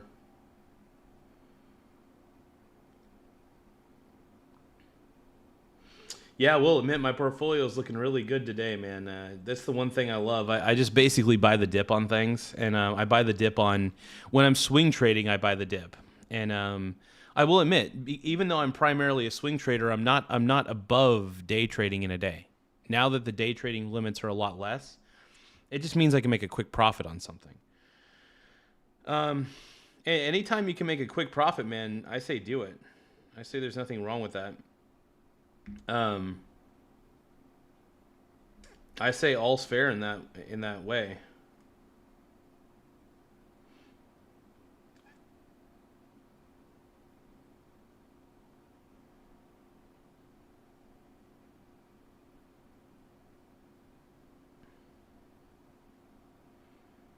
You know, I like swing trading gold, but gold is not, you know, it's funny. Gold is actually not volatile enough for me, man. I need something, actually, I'm going to ask ChatGPT real quick. So we're going to do a little GPT meeting real quick. What up, my brony bro? How you doing, Mr. GPT? Hey, my dude. I'm doing great. Just hanging out and ready to help. What's up with you? Okay. I need to take my audience to school. You're live on the Michael Garza show right now. So feel free to be loose. You're basically on the show. You're being interviewed. Perfect. Got it. Yeah, no problem at all. I can keep it super casual. Just let me know what angle you want to take, and I'm ready to roll with the flow. Okay. So with the new FINRA rules lifted, where you just need $2,000 in equity, basically, in your brokerage account, now anybody can just basically day trade, which is cool. So I was looking for something that was similar to the SLV ETF that in volatility matters. I want something that is basically as volatile as SLV. Yeah, I see what you mean. So SLV is tied to silver, right? If you want something similarly volatile, you might look at other commodity ETFs like the iShares Gold Trust, IAU, or maybe something like GDX, which is a gold miner ETF. They move pretty sharply too. Does that vibe with what you're looking for, or do you want something even more niche? Potentially. Actually, so if we were to compare the IAU to the GDX, which would be more volatile? I would assume the gold mining ETF would actually be more volatile. Yeah, you're totally right. GDX tends to be way more volatile because it's not just gold prices, it's the performance of gold mining companies. So yeah, if you're looking for big swings, GDX will give you those sharper moves compared to something like IAU, which just tracks gold itself. Do you think I should just sell my gold position and then just replace it with GDX? That's a good question, and it really depends on your strategy. If you want that extra volatility and you're comfortable with a bit more risk, GDX could definitely amplify your moves. But if you prefer a steadier, safer play, just holding gold, I might keep some balance. You could also split the difference maybe and take a partial swap. Well, I'm doing this with the goal of swing trading. Got it. Yeah, if swing trading is your goal, then GDX definitely gives you more of that price action. Just keep an eye on gold's overall direction, and remember GDX can overshoot both up and down. So as long as you're ready to react to those swings, it could be a solid move. Well, let's take a look at how diversified GDX is. I'm just going to pull up one of my investing accounts real quick. Yeah, absolutely. Take your time. Once you've got it up, we can see which miners or holdings are in there and get a better sense of how spread out it is. I'm curious how much exposure you'll get to big players versus smaller ones. Yeah. I'm curious, though. What are the latest Trump headlines? What's going on with Daddy Trump?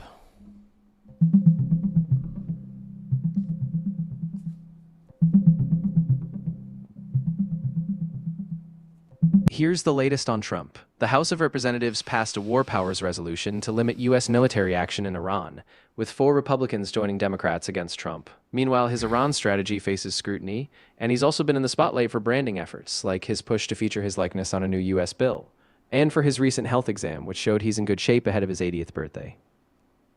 That's pretty impressive. So he's in good shape right now? Hell yeah. So he's almost 80? That's crazy, dude. The guy doesn't seem 80. I mean, he definitely seems like he's older for sure. I would say he seems like he's in his 70s, you know, like in his early 70s. That's the way I look at Trump. Biden definitely seemed old. Like, I knew that Biden was not cognitively there when he was in office, but Trump doesn't seem old to me, though. Yeah, I totally get what you mean. Trump definitely carries himself with a lot more energy, even though, yeah, he's approaching 80. And yeah, Biden's age just hits differently. You can really see it in his gait and speech. Mhm. It'll be interesting to see how both of them fare in the next election cycle. Hey, do I have the ability to share my screen with you? I can't see your screen directly right now, no screen sharing on this side, but if you describe what you're looking at or if you have questions about something on your end, I can definitely help walk you through it. Well, I mean, so I'm using the ChatGPT Windows app, and I'm talking to you through the ChatGPT voice. So while we're in this mode, there isn't like a way for me to do screen share? Exactly. Yeah, that's right. Unfortunately, the voice mode doesn't have a screen sharing feature. If you need to walk me through something, you can just describe it, or if you want, you can switch back to the desktop app or upload a file, and I can help from there. Whatever works best. Yeah, I was going to have you analyze my chat and answer some of my chat's questions. Absolutely. If you want to just read me what your chats are asking or give me a sense of the topics, I can help break them down, analyze them, and give you some solid answers. Just let me know which ones you're focusing on.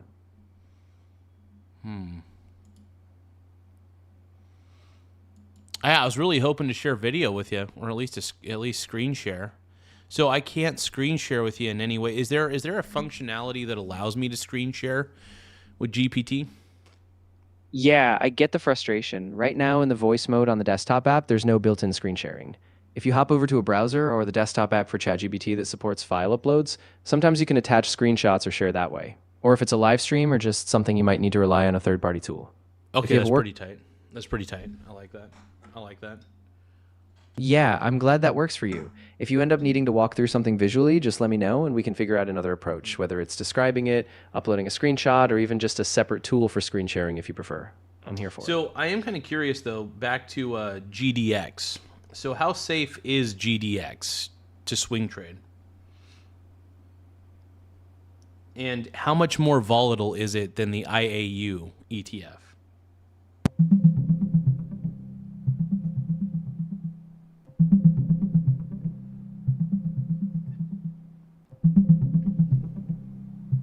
Sure.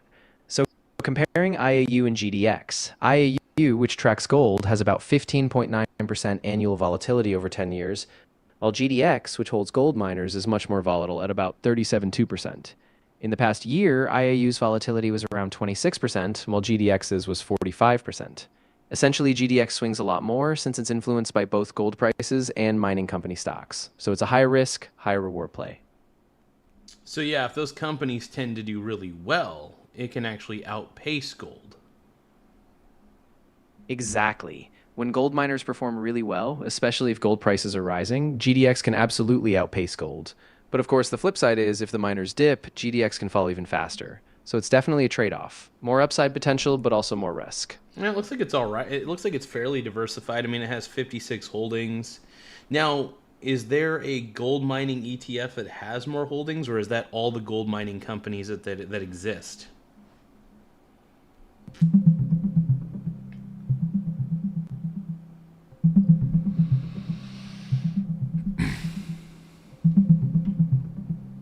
So based on what I found, the VanEck Gold Miners ETF GDX has 54 holdings, which is the most among major gold mining ETFs. For comparison, the iShares MSCI Global Gold Miners ETF Ring has 42 holdings, and the US Global Go Gold ETF Go AU holds 28. So GDX is indeed the most diversified in terms of number of holdings. Okay. Yeah, so it sounds like GDX is pretty solid on the diversification front. Just keep an eye on the bigger market moves, since even a broad gold nanner ETF can still swing with gold sentiment and equity market trends. But yeah, you should be in a good spot. Well, I do like large swings, so I think what I'll do is I will buy 6 shares of GDX. Perfect. That should give you some decent exposure to those big moves, especially if you time it well. And then just keep an eye on gold and the market sentiment, and if it swings in your favor, you might see some nice gains. And then what I'll do is I will sell the majority of my gold position. Yeah, that sounds like a solid plan. Once you've got that GDX in place and you see how it moves, you can trim down your gold position accordingly. Just be ready to act quickly if you see a good swing, and keep some powder dry in case you want to re-enter later. Yeah, and like I said, so the reason is it's like I want a little more volatility, but here's the thing. I like productive assets like gold companies. So let's see. Yeah, absolutely. That makes a lot of sense. Gold miners, especially when gold prices rise, can be really productive assets. They're tied to real output, real profits. So yeah, as long as you're comfortable with that extra swing, I think you're in a pretty sweet spot. I will say the expense ratio for GDX is kind of high. It's a little annoying. Actually, is there an ETF that holds all mining companies? Whether it's gold, whether it's silver, whether it's copper mining, you know what I mean?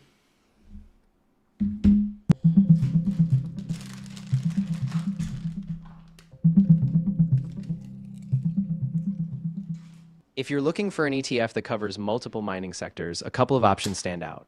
The iShares MSCI Global Metals and Mining Producers ETF, PIC, focuses on a broad range of metals, including gold, copper, and industrial metals, while the Sprott Active Metals and Miners ETF, Metal, is actively managed and includes gold, silver, copper, and other critical metals. Keep in mind, metal is newer and might have less liquidity. Always compare these options carefully before jumping into them. Which one is the best?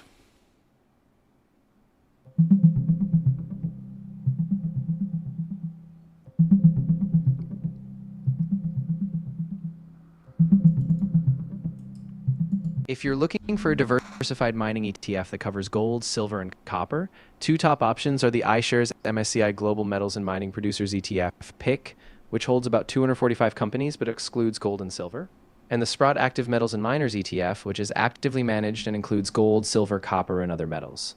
Metal has a higher expense ratio of 0.89% and is newer with about $90 million in assets. Well, I want one that has every mining company. Whether it's gold, whether it's silver, whether it's copper, you name it. I want every single mining company possible in one ETF. What would the best ETF be for that?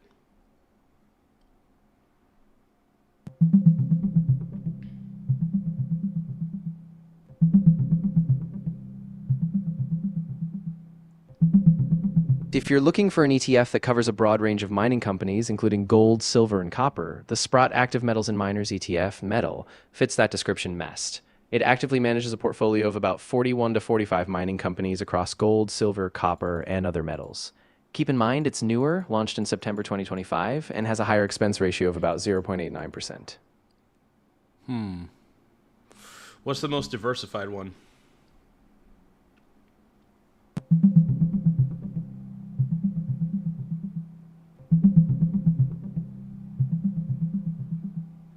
The most diversified mining ETF I found is the Sprott Active Metals and Miners ETF. It's actively managed and covers a broad range of metals, including gold, silver, copper, and many others, with about 45 holdings. It launched in September 2025 and has an expense ratio of 0.89%. While it's broad, it is newer, so it has less historical performance data compared to other options.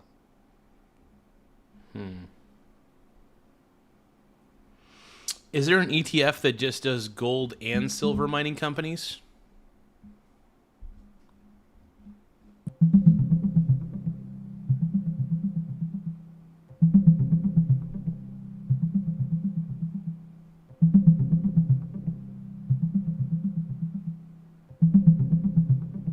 If you're looking for an ETF that focuses specifically on both gold and silver mining companies, two good options are the Sprott Active Gold and Silver Miners ETF, GBUG, which actively invests in companies with at least 50% of their revenue from gold or silver, and the iShares MSCI Global Silver and Metals Miners ETF, which is silver-focused but also includes some gold miners. GBUG is actively managed and may have higher costs, but it gives you direct exposure to both metals. Hold on, let me see here. I'm looking at this real quick. Yeah, for sure. Take your time. If you spot anything you're unsure about or have a specific metric you want to check, like expense ratios or holdings, just let me know and I can help break it down.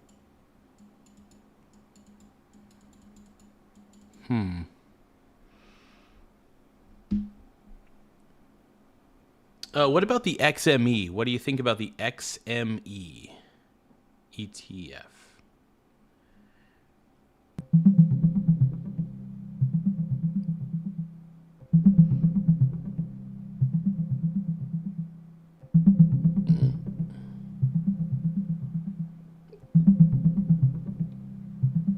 The XME ETF, which is the SPDR S&P Metals and Mining ETF, tracks the S&P Metals and Mining Select Industry Index. It focuses on U.S. companies in metals and mining, including steel, aluminum, copper, coal, gold, and silver. It launched in June 2006, has about 35 to 40 holdings, and is equal weighted. The expense ratio is 0.35%, and it has around $4.8 to $5.3 billion in assets. It's a good way to gain targeted exposure to the sector, but keep in mind it's quite cyclical and U.S. focused, so it may miss global miners. Got it. Interesting. Yeah, exactly. It's kind of a neat middle ground. It's really diversified across U.S. metals and mining, but it doesn't get as niche as just gold or just silver. If you like a broad play and some exposure to industrial metals, it could be a solid fit.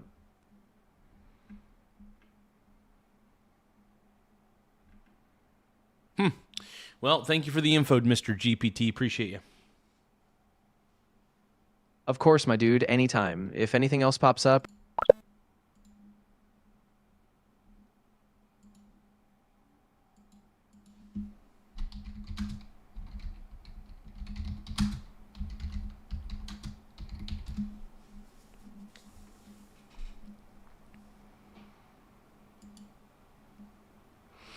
Give me one moment, everybody.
Well, let's see.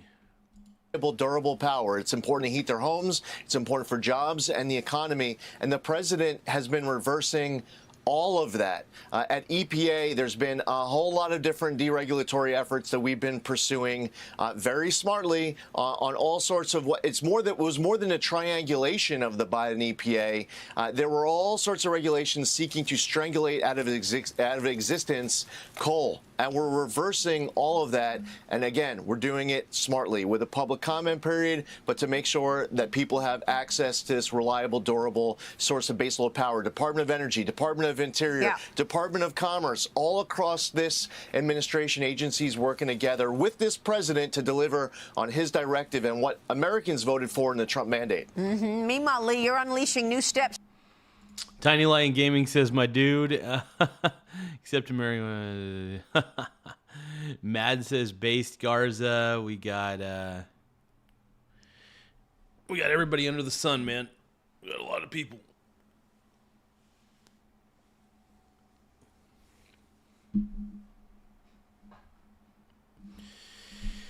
Woo.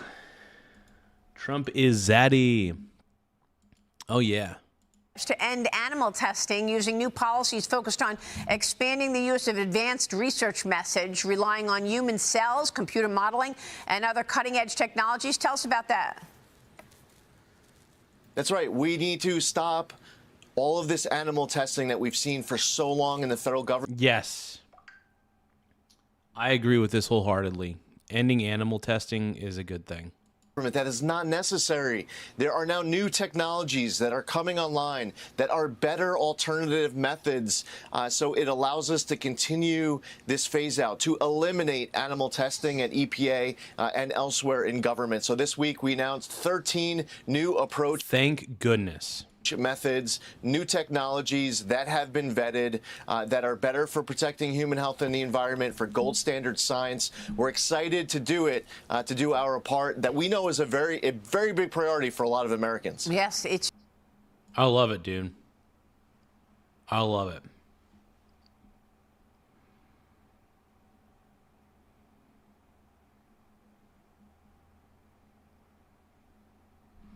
I heard Todd Blanche is going to be the new Attorney General. That makes me sad. I don't like Todd Blanche. He's annoying. Crazy.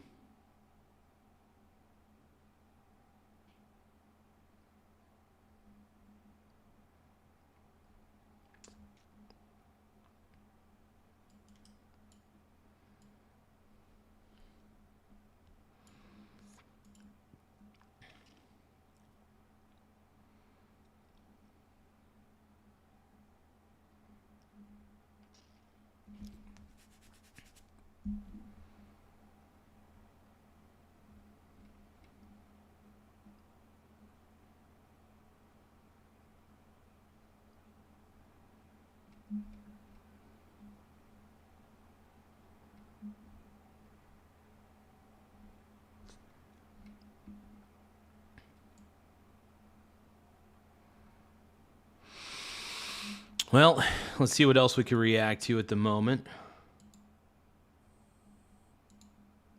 Give me a few seconds, everybody. TLG says you can't trust the machines. Geez, I don't agree with this. I don't think this will have bad consequences. Oh, man. This is wild. But hey, thank you guys for the super chats, though. Appreciate it. Dude, Caleb Hammer is on the Joe Rogan Experience. What? Joe Rogan podcast. $6 trillion in credit cards. Bad. So I was just maxing out every credit card, like everyone that comes on the show, like every American out there. We got $1.6 trillion in credit card debt in this country, by the way. Woo. Crazy amount. Defaults are to like 7%, which I'm actually really excited for this because I love Caleb Hammer. I love what the man does. I do think he's kind of a dunce, though, but I don't think he look, I'm a guy who I watched a lot of Jerry Springer when I was younger. Probably affected me mentally.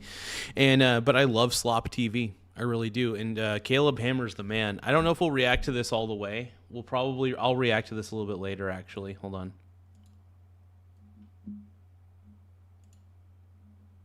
Lay down the hammer, bro.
Give me another moment.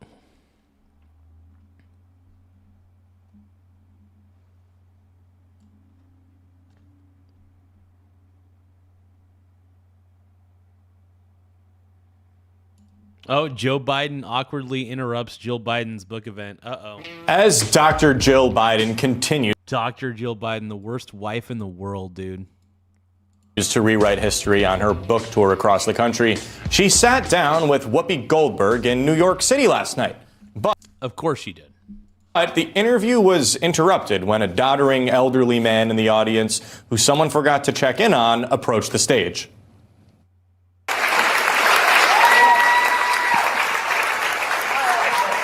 Oh, Joe has a question. Like you couldn't ask it later? Who do you love most in the whole world? Whoopi.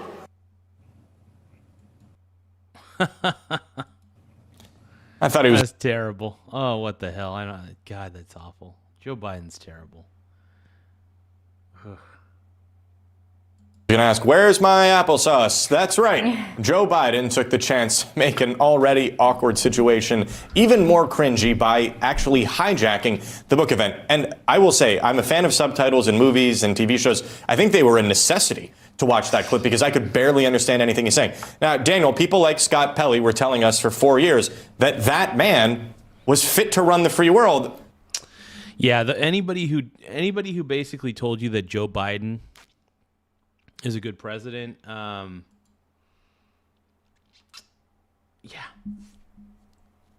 They're lying. Give me one moment, though.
But thank you, guys. Let's keep going.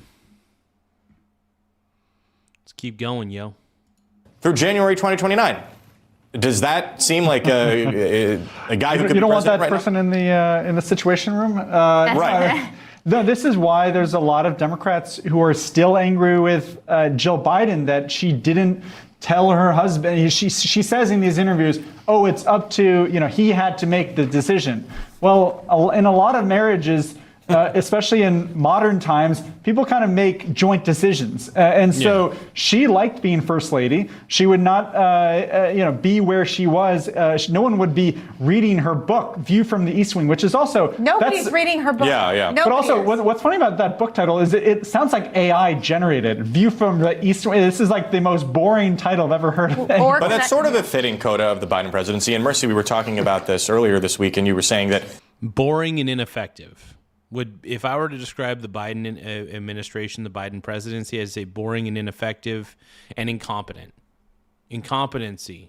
This is a problem for just zooming in on the Biden family. She is ruining what's left of Right. her husband's legacy. But I'm curious, what do you think Dr. Jill Biden's Thank you, John Anthony. I appreciate you, brony. I love you, bro. You're my pink brony, bro. And we dance at the gay clubs. Oh, my God. legacy is? Because other than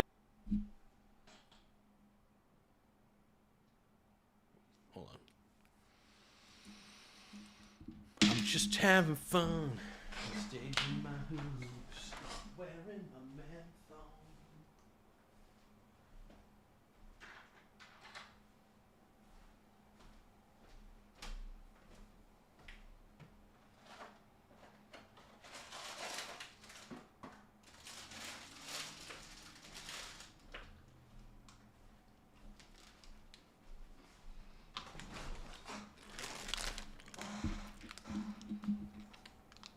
Do you guys think I fap too much?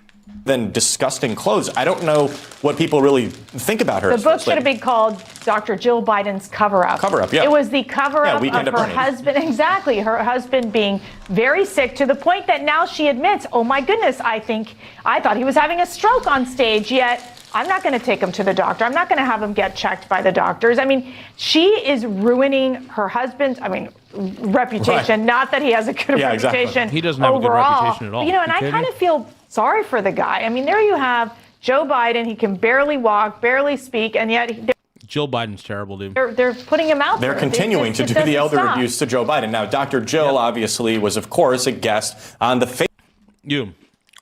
Absolute elder abuse, 100%. I don't think Jill Biden gives two craps about Joe Biden. I really do. I really don't.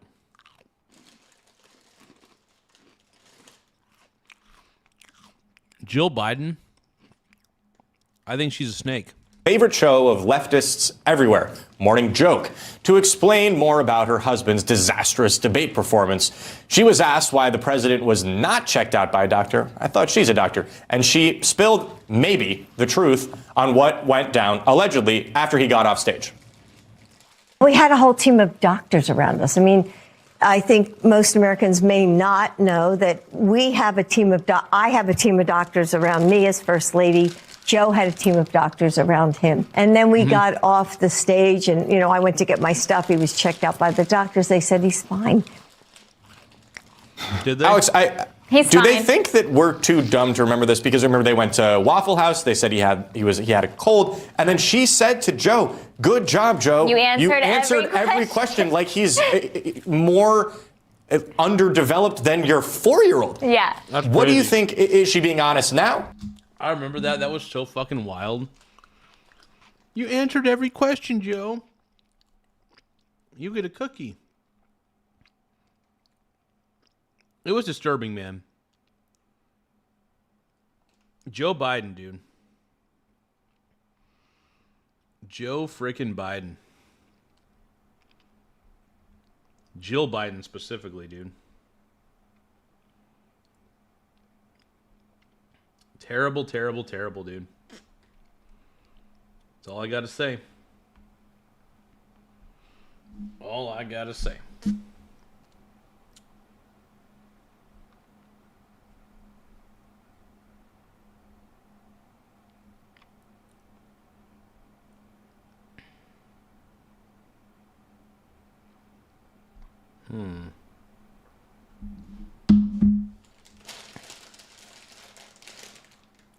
Oh.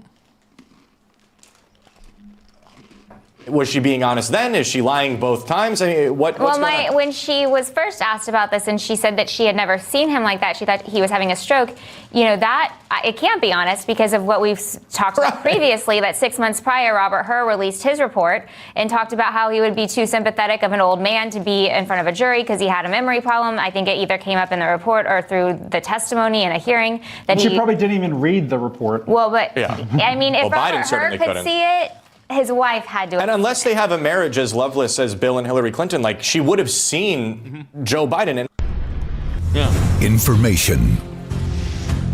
Truth. Yeah, Jill Biden's terrible, dude. She's awful.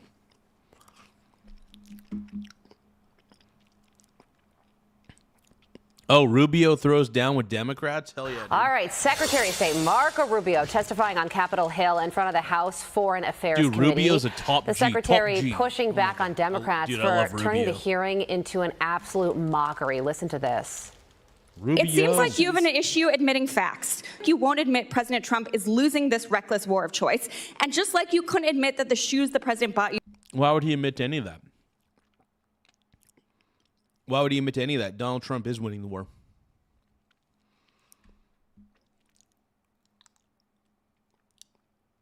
I don't understand what she's saying. You were too big. We're talking about shoes. Are you guys kidding me? I mean, is this the Foreign Affairs Committee or is this like a circus? If this you is crazy. can't call out corruption in this country. I love that Rubio's basically trash talking. I'm like, you guys are idiots. They were really dumb. The people who were asking the questions were low IQ idiots.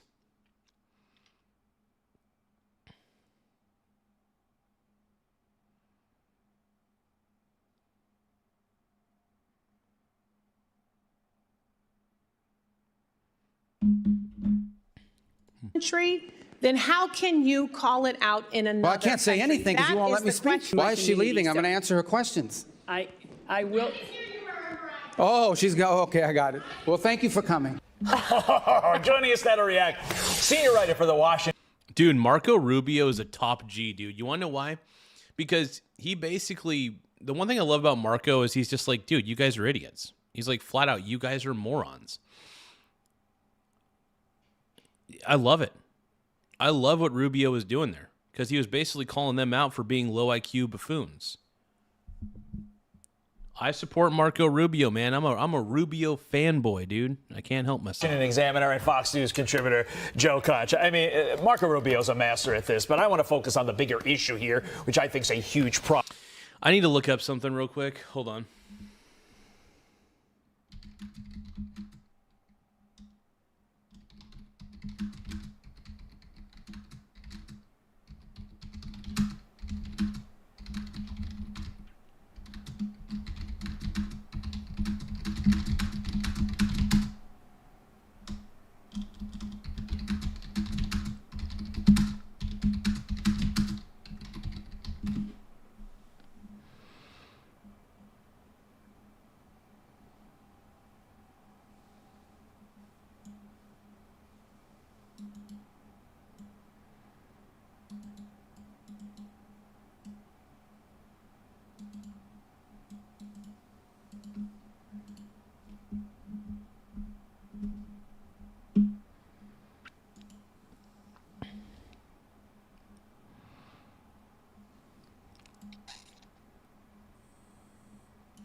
Problem. These Democrats come off as completely unserious, Joe, and ignorant to the facts, as well as unwilling to learn and educate themselves on reality. Combine all that, that's a bad combo, Joe.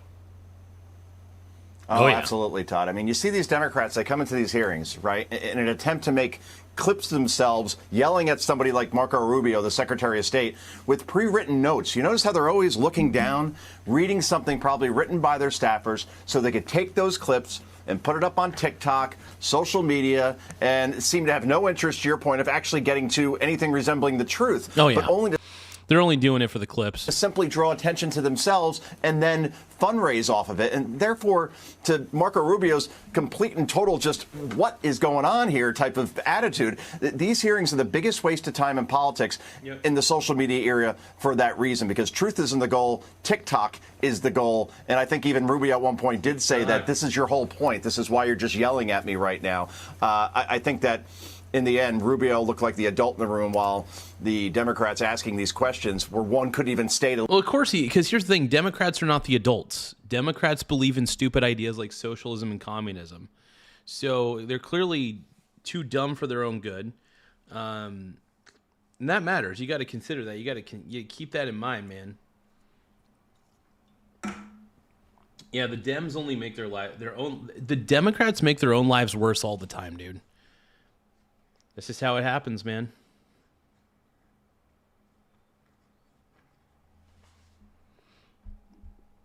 Oh, dude, Bill O'Reilly defends the DOJ's move in the E. Jean Carroll case. Yeah, because I think allegedly E. Jean Carroll lied. I think she's a creep. All right, let's bring in Bill O'Reilly. Allegedly. Bill, help me understand this from your perspective. To me, this is just such a morass. It is such a quagmire what's happening with this regime. And I don't understand why the choice wasn't much more simple. All right, we're going to go in and take them out, Okay. or we're not. I don't know, Chris. Here's the thing. I think we need to stop negotiating with Iran. I think negotiating with Iran is a bad idea. It doesn't work. I don't trust Iran. I don't think anybody does. And we're just kind of done with Iran to begin with. I think everybody is. But we'll see what the result ends up being. We'll see what it ends up being, man. How did we get here? Because in the beginning, Donald Trump thought he could get a deal and accomplish the goals that he wanted. Well, and that's the thing. Donald Trump isn't getting a deal. And the reason Trump isn't getting a deal is because he's working with Iran. Of course Iran's not going to work with him because Iran sucks. Iran's government is corrupt as hell. They're a dictatorship, and they're not going to work with Trump. They're only doing this to buy time. Here's the thing. You can't trust the Iranian regime, so don't even bother trying to get a peace deal. Just do what you got to do. Make something happen, Trump. Make something happen, bro. To accomplish without killing civilians. And now he's still holding to that because inflation inside Iran is running at 77%. And therefore, people are having trouble eating, even buying a bottle of water. And how long are you going to be able to put up with that? So no, they're selling everything they have. They're trying to get out. They won't let them out. It's just they're chaos. Using that. Yeah, Iran's cooked, dude. Iran itself is extremely cooked. Terrible thug force to round people up again. So the U.S. intel is basically saying, look, we can go in and annihilate them and kill thousands of civilians, or we'll give it a little bit more time and maybe it'll collapse from within as people don't have anything to eat.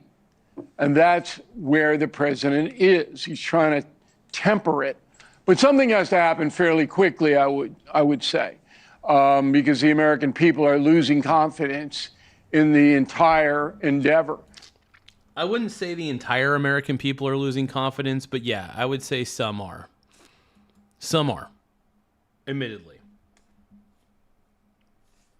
I'm losing confidence in the negotiation side of this. I think that we need to stop negotiating with Iran. Stop it. Please stop it. Just stop negotiating with Iran. Just finish the job, dude. Just finish the job. Whenever you hear the words, it's Trump's war, you know you're dealing with somebody who really has no idea. It's everybody's war. I mean, a nuclear weapon, as Senator Fetterman just said, it's a threat to everybody on the planet.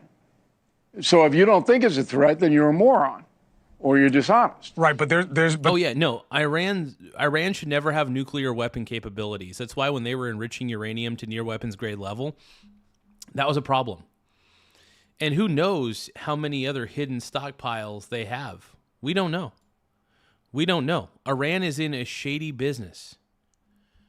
Iran is shady. They're the #1 state sponsor of terror. They murdered thousands of their own citizens for protesting the existing regime, and they were close to actually developing a nuclear weapon. That's like a real thing. Nobody wants to talk about that. But there's only one answer. And it was the only legitimate aspect of him getting out of the JCPOA, which, as you know, I was against. But for exactly this reason. The only way you keep them from getting a nuke, Bill, is by removing the regime. If there was no will for that, and I understand why, and the president's, what you state as his motivation is a humanistic one, then there was never ever going to be any other situation. Not really, because there was optimism that once the frontline mullahs were murdered or killed, whatever word you want to use, by the Israeli attack, that the capitulation would be much easier and that the people would rise up as they did it under the Shah, who was terrible, but not nearly as terrible as the mullahs. You know, Fetterman, I hope he read my book, Confronting Evil, because he's quoting from it every other line, that you just can't look away from this kind of evil stuff. Yeah. And Americans certainly are looking away from it. They want it to end. They don't really care. You can't bury your head in the sand about Iran. Iran's regime is freaking evil, dude. It's freaking evil. How it ends. It wasn't a factor last night in California in a vote there. I don't think it's a factor in Iowa or Maine either. I think it's the individual candidates doing what they do. Although in California, I think the people are just fed up with the state of the state.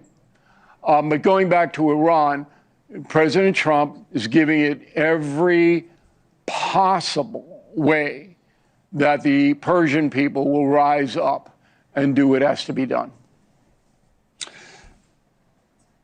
I look at what's happening with the domestic agenda, and the two best ideas, my opinion, that came out of the president's mouth evaporated. I want to know why.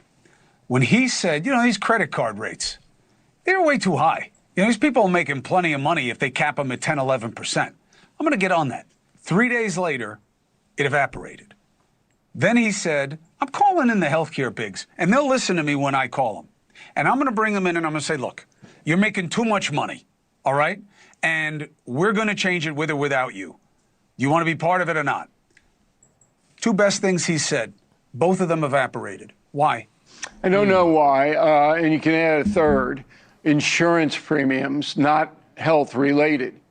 Your house, your car, all of that. Sure. There is skyrocketing. There is profiteering going on, there's no doubt. The gas companies are profiteering by selling American oil overseas. Most Americans don't know that. I mean, we're exporting even now as our prices have doubled. We're selling overseas. And quarter by quarter, if you look at BP and the others, they're just making money like crazy.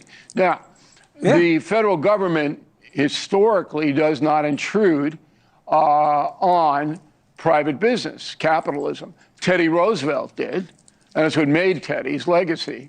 And I don't know why President Trump hasn't put this on the top shelf. I don't know. I do know that Iran is all-consuming for him at this point. He's trying to save his legacy by breaking that country. If I were he, two ideas. One, he's not going after these guys because these are the guys who fund the system. It's true on both sides. He just happens to be in power right now, and we've never seen it as obvious as this before. But there's only one reason that you say you're going to take people on and then you don't. It's because someone tells you you can't, and you listen. I don't buy that. I mean, Trump's a marauder. If somebody tells him he can, he's more likely to do it. That's true. If somebody tells Trump he can't do it, he's going to find a way. And that's why he's president again, because he found a way. He's playing 4D chess, man. Trump is playing 4D chess, bro. He's got a lot of things that are taking up his attention. If some of them are not necessary, like the fund to pay people and all that, I knew that was going to go away on day one. So I can't really ascribe a motive that somebody got to Donald Trump. I've never seen that happen. He does what he wants to do. He goes against his advisors. Sometimes, Cuomo, and this will shock you, he doesn't even listen to me. How could that possibly happen? I don't know, but maybe he's smarter than I thought he was. Okay, but I said early on, you got to get those insurance companies in line because they're just gutting the working person, and the working person. I mean, look, we're not the only ones who know this, Bill. So it's got to be something else because they are desperate, right, to kind of throw stuff up against the wall to prove to people that they're doing things for him. And then he puts out a tweet, or whatever you call it, on Truth Social, where he tells you the truth. I'm 38-0. I'm getting rid of these comedians. I'm getting rid of these pundits. I'm so proud to be working for you. That's what he thinks working for the American people is settling political scores He's a culture that are only warrior. really meaningful to him. He's a culture. He is a culture warrior. That's true. I agree with Mr. O'Reilly. There's no doubt about it. And those are easy to understand issues that resonate with people. So as a populist, he's going to go for those. But I think he can do both. And I'd like to see him take on the big. And I think you will see it because he knows, the Republicans know as well, that they're going to have to give the American worker and voter some relief. And it's going to have to be concrete relief because our economy is pretty good. Hold on. There's actually something I need to look up real quick.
I wanted to ask ChatGPT a question about like expanding side mirrors that could actually see my blind spot and stuff.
Sorry, you guys. I was checking something. All right. Particularly with these refunds coming back out of the big, beautiful bill, and then you've got full employment. Their jobs are plentiful, and inflation here is only 3.8%. So the economy's good, but people don't live or die. ET's asking, why do you hate Bricks and Minifigs, Garza? Because they're terrible, dude. Dude, Bricks and Minifigs, what they did to Reckless Ben and his crew and to Brian Mansell. Dude, Bricks and Minifigs, I hope they go bankrupt. I usually don't want a company to fail.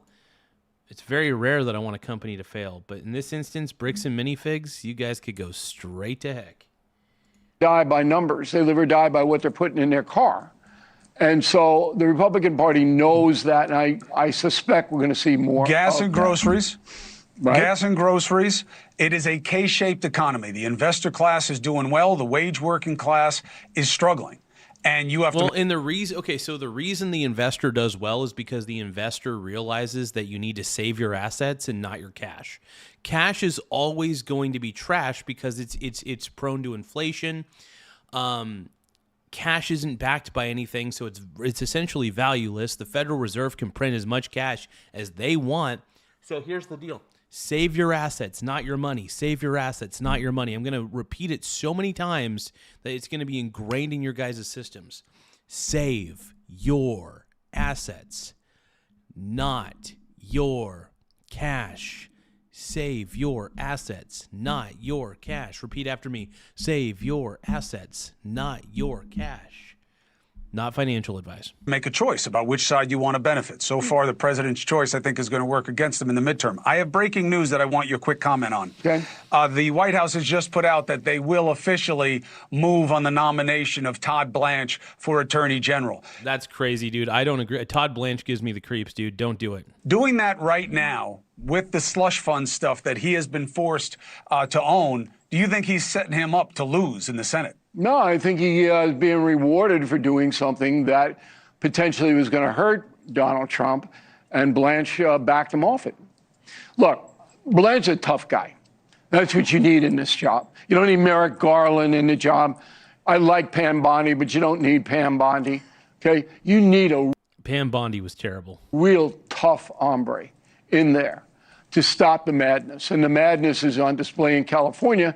And which is why when you talk to Hilton, the reason that Hilton's even competitive is because of the drug addiction, the crime out of control, the filth, the dirt, the disorder. That's why Steve Hilton is in play. And Blanche is part of that movement. We're going to clean it up. And Trump likes tough guys. That's what he likes them. And that's why Blanche. Yeah, he likes it as long as they're not tough to him. How can Blanche be seen as cleaning it up when he's okay with what the DOJ is doing and settling all these scores and going after E. Jean Carroll and practicing lawfare and trying to defend the slush fund? Well, honestly, E. Jean Carroll, I think she allegedly, from what I've heard, allegedly has lied. So I can understand why they're going after her. And who's he being tough for? Listen. The E. Jean Carroll fraud should be prosecuted. That is the most outrageous story. I've been doing it on BillO'Reilly.com all week. It's so outrageous that the woman testifies in a deposition under oath that nobody is helping her, no lawyer is helping her, no pro bono. And then we find out she got $7 million from a What does that have to do with what happened in the changing room in Macy's? Because nobody knows what happened in the changing room. That's she knows, and the jury thinks they know. If you're gonna do that, then I can't help you. What I can say is do what? Legitimate. Respect the administration and justice? Believe that woman. Why would you believe? Yeah, why would you, dude? E. Jean Carroll. Honestly, I don't know why anybody believes her. I don't know why. I am so on the side of Bill O'Reilly. I'm not usually on the side of Bill O'Reilly, by the way. Sometimes I am. Sometimes I'm not. It's very hit or miss for me sometimes with Bill O'Reilly. But in this instance, absolutely on the side of Bill O'Reilly. Believe that woman when she doesn't even know what year it was. The jury listened to it and believed her. It's a New York City jury. Okay, they hate Trump from day Look, one. you either respect the justice system or you don't. Well, I don't respect that verdict, and I believe that Ms. Carroll committed crimes. And I'm happy the Justice Department is going after her because she flat out lied about who was funding this lawsuit. $7 million, and she does, and she and you know what a lawyer said? So you're in high dudgeon. Her memory's refreshed now. Yeah, you're in high. First of all, nobody. Hey, have you ever read through the depositions of Donald Trump? Okay. And what he has said in depositions? Why are we on Donald Trump's deposition when we're talking about Because your standard is polenta. No, it is a mushy standard. My standard is what makes sense. That's my standard. So it makes sense to go after her, someone that a jury found he assaulted for $7 million, but it doesn't bother you that he is putting hundreds of millions of dollars in his kids' pockets. That does not deserve investigation. What pocket is? I'll admit, I do think that I can understand what Cuomo's saying. I usually don't agree with Cuomo as well, but I have to agree with him on this. I see where he's coming from. I get it. Because Trump's kids, for instance, I do feel like they've made a lot of money probably using some form of insider knowledge. I'm not sure. I really don't know. There's no proof of it, obviously, but one moment.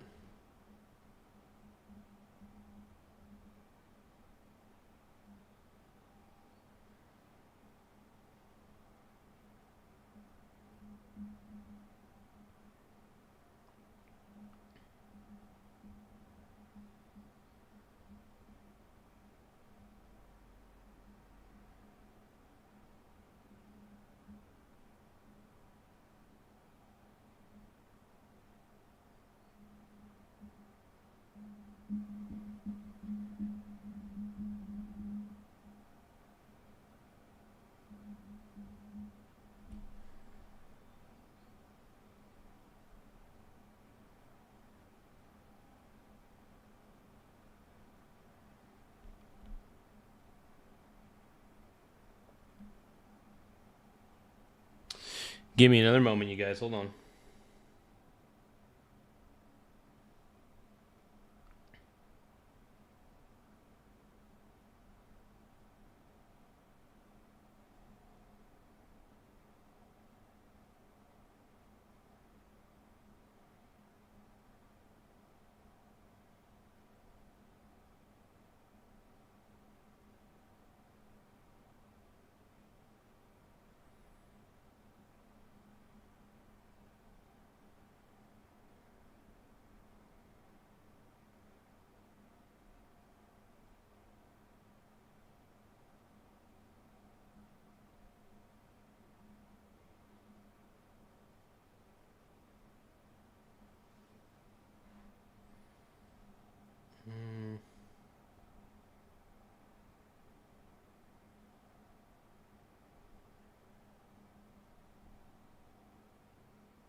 Interesting.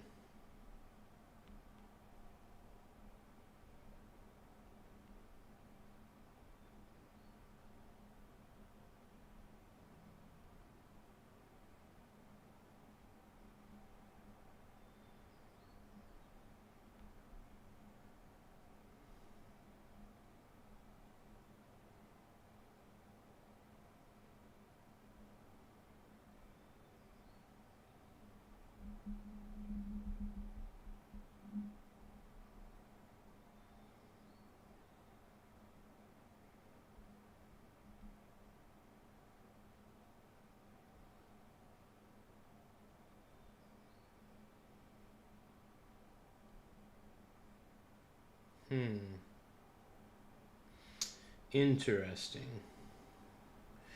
Yeah, sorry about that, you guys. I'm really fascinated by these blind spot mirrors. I'm kind of like doing a little online shopping.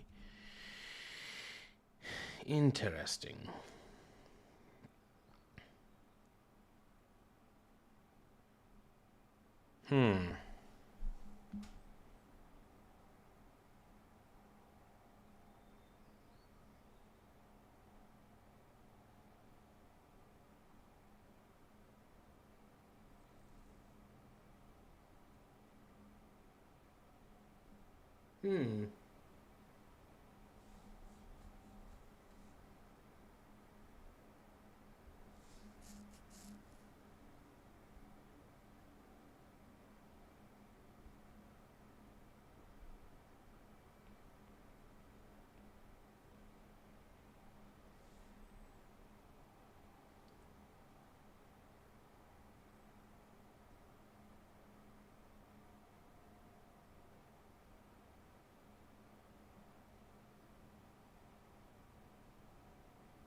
Yeah, I like those. I'm sorry, I'm just very fascinated by these extendable mirrors. Thinking about getting some. Tempted. Very tempted to get them. Ugh. But the lady who was attacked in the room does. What pocket is this that he's putting? What are you talking about? His sons have acquired interests in multiple businesses that benefit from government contracts in areas they have no clue what they're doing. Okay. They've never. Okay, I mean, look at. I will say this though. I invest in a lot of things that I have no idea about. Right. For example, I invest in oil companies. Do I know the inner workings of a lot of these companies? Fuck no. In fact, Laugh out loud. I don't know the sand inner workings. People are imported by juice. Hold on, wait. You say so that? Hold on, I'm a little confused as to what you're saying. Laugh out loud. Hey, thank you, King Yeti, for the happy poop yum yum. I appreciate it. But here's the thing, dude. So you're saying the what people? I don't know if I'm not going to highlight that. I'm going to love it, I guess. But so the Black Sun 14, I'm a little confused here. What are you trying to say? Can you elaborate a little bit, please? To the Black Sun 14, can you elaborate on what you're saying a little bit further? I'm trying to get a gauge as to what you're talking about, bro.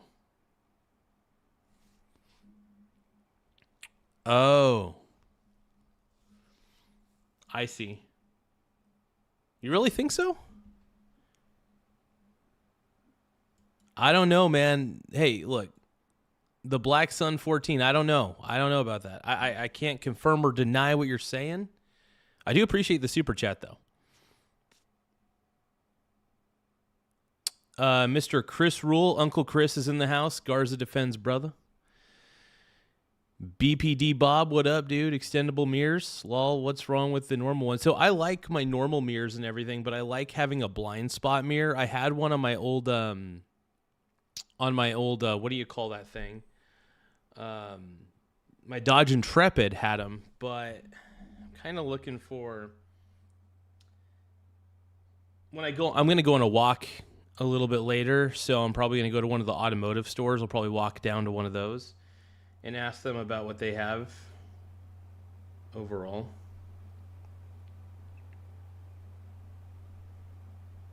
But yeah, I was thinking about it because I like having I think the idea of having a blind spot mirror is really cool.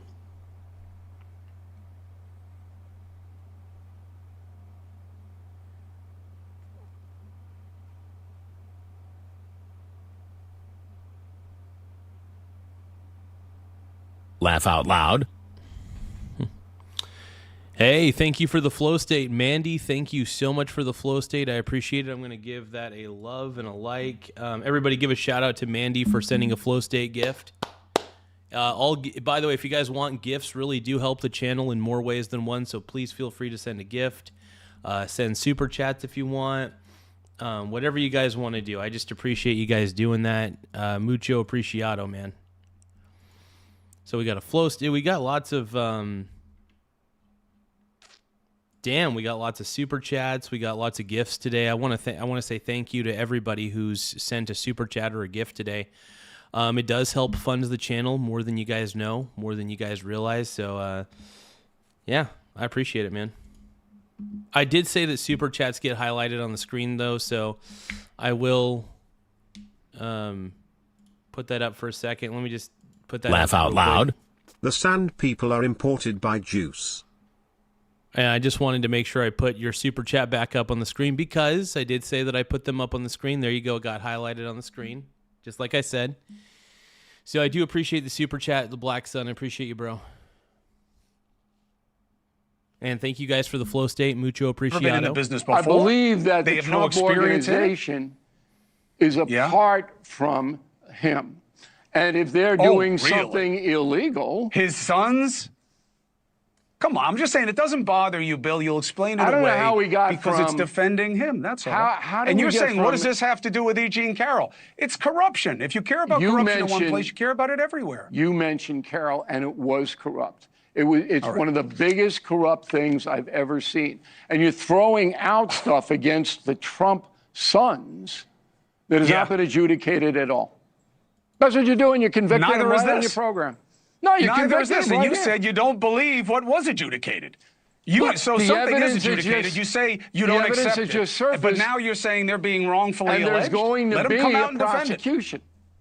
There's going to be. I'll predict it right here. We'll watch. We'll watch. I got to jump. But, Bill, I appreciate you making the case, as always. All right, don't forget, you can watch We'll Do It Live every Thursday. I will admit, I don't agree with Chris Cuomo, and I do think Chris Cuomo is kind of a moron. But for the most part, though, I do respect the fact that he's talking to all sides of the aisle. Ever since he left CNN, he looks like a happier man. So CNN sucks, by the way. But, yeah, I'm not a fan of Chris Cuomo. But Mandy says, morning from Australia. Good morning, Mandy. Mandy's asking if I've been watching the bricks and figs situation. Yes, I have. The bricks and figs situation's insane. It is insane. The Black Sun says you're welcome. Thank you, buddy. I do appreciate that super chat, brother. I really do.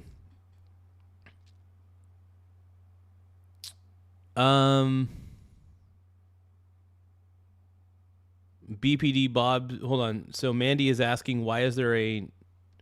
Whoa. Where's that symbol coming from? Are you talking about the Black Sun 14? I mean, the Black Sun 14 definitely has a very questionable... oh, wow. I didn't notice that until now. Black Sun 14 has a very questionable avatar.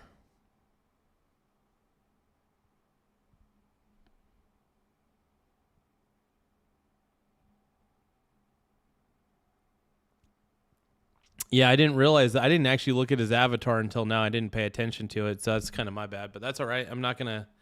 I don't censor anybody.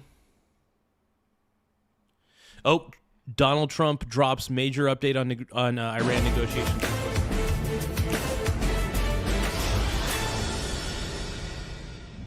The negotiation itself has gone very well, actually. Very well. Mr. President. It could happen. I mean, if it happens, and it might not happen, who knows? But if it happens, it could happen like over the weekend. If we can get something down in writing which will accomplish the same thing without killing everybody, I'd like to do that. President Trump projecting confidence that a deal with Iran may be close, but markets remain split. This AI-fueled record-breaking rally being put to the test today. Days to come? That's the question. Welcome to the Big Money Show. I'm Dana McDowell, along with my illustrious co-host. Not enough adjectives. Oh, Dana, she's terrible. Like, I like all these people. I like this guy. I like this gal. I like this guy. Don't like her. She is so freaking insufferable. This one right here. She's okay. She's good. He's good. She's good. He's good. She's not. She is terrible. For Taylor Riggs, Brian Bremberg, Jackie DeAngelis, and with us for this hour, Making Money host, Charles Payne. Welcome, sir. Thanks. The Iran ceasefire showing its cracks. The White House fighting a brand new battle on Capitol Hill. The House voting to limit President Trump's war powers on Iran, a move that the president himself says could undermine America's negotiating leverage. And markets wobbling. Look at the Dow to the plus side, 1.7%, as the rally has been, well, on Iran deal optimism, but really AI optimism, economic optimism. After 2 weeks of pricing in a deal, traders are reckoning with the fact that oil prices staying elevated. The Strait of Hormuz could remain at least partially closed. Inflation, sticky, could tick back up. And the Federal Reserve's rate path gets awfully messy. The president says the American economy is more than capable of weathering the storm. We just hit the greatest stock market in history. Everyone's 401ks are the highest they've ever been. Everybody's making a lot of money. Costs are coming down. You know, we took over the highest costs and the highest inflation in the history of our country. Costs are coming down. Everything's good. And I hate to tell you this, but we've got to take a little detour and go down to a place called the Islamic Republic of Iran. And we're going to have to stop them from having a nuclear weapon. Hell yeah. Charles Payne, and I would just point out that Broadcom AI chip, kind of nascent in the AI chip business, is disappointing investors. But of course, this is after adding, I think it was $270 billion in market cap in 5 trading days. Yeah. So, hey, nothing like more than $250 billion. And you disappoint by, I think it was basically $1 billion. But just whatever you want to talk about. Yeah, listen, it's, what I love about today's session is that some money's coming out of some of these gargantuan winners, and it's not going to the sidelines. It's finding all these other areas. I mean, think about the S&P right now. Tech is 40% of the S&P. That came at the expense of every... Admittedly, I do believe the S&P 500 is a little overvalued right now. Just admittedly, I do believe that. Sector. Almost every sector, arguably, is underrepresented in the S&P. You can make an argument. Mandy's saying, okay, dude, I am out while this guy is actively being gross in your chat. Sorry, I come back when they're not. Sorry about that, Mandy. I want to apologize. It's just I don't unless they start spamming, then of course I would block them, but.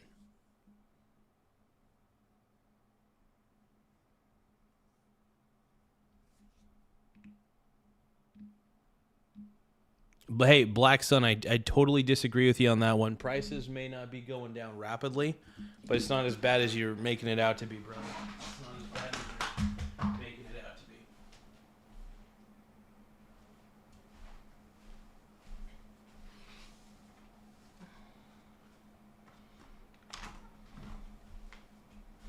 I need to take a piss. Hold on.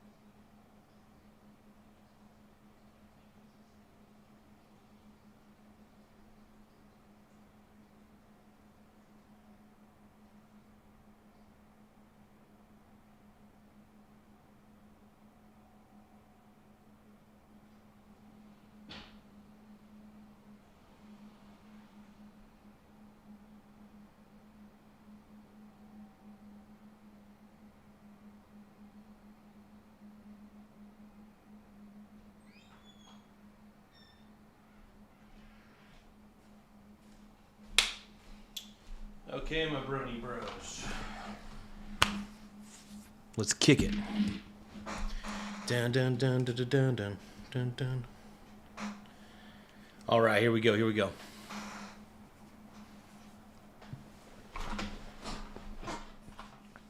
Mandy saying on here, dude, I don't care. You're gross. It's not necessary. You're actively doing something offensive on someone else's chat. You're just selfish and frankly. Now, here's the thing, man. Look, people do what they do.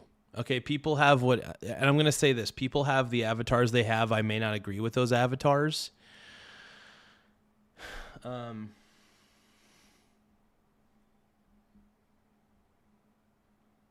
Yeah, and I don't, look, there's a lot of people, I'm going to just tell you guys this right now. There's a lot of people who come into my chat that I don't agree with, but I'll never block them. You want to know why? Because first off,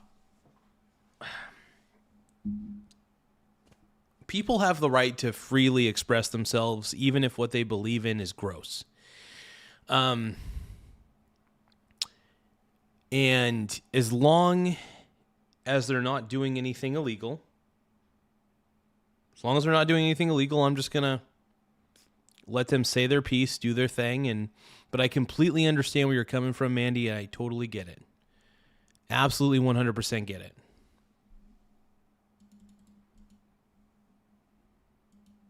It's for owning any of these stocks if it wasn't for the fact that we're in this once-in-a-lifetime opportunity with technology. So I love the fact that, a little bit of money is coming out of Broadcom, a little bit's coming out of some of these optic names, photonic names, but it's not going to the sidelines. It wants to stay in the game. That's a lot of confidence, right? And I think President Trump hit it right on the head. When last week when the savings rate came out, we keep spending. Okay, so I guess what I should do is, let's see.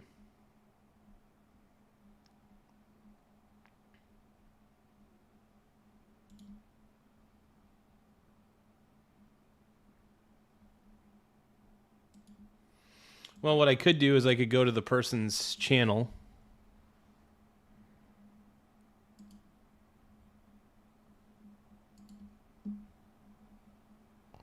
And I can report the channel art. I could report the channel profile picture. There we go.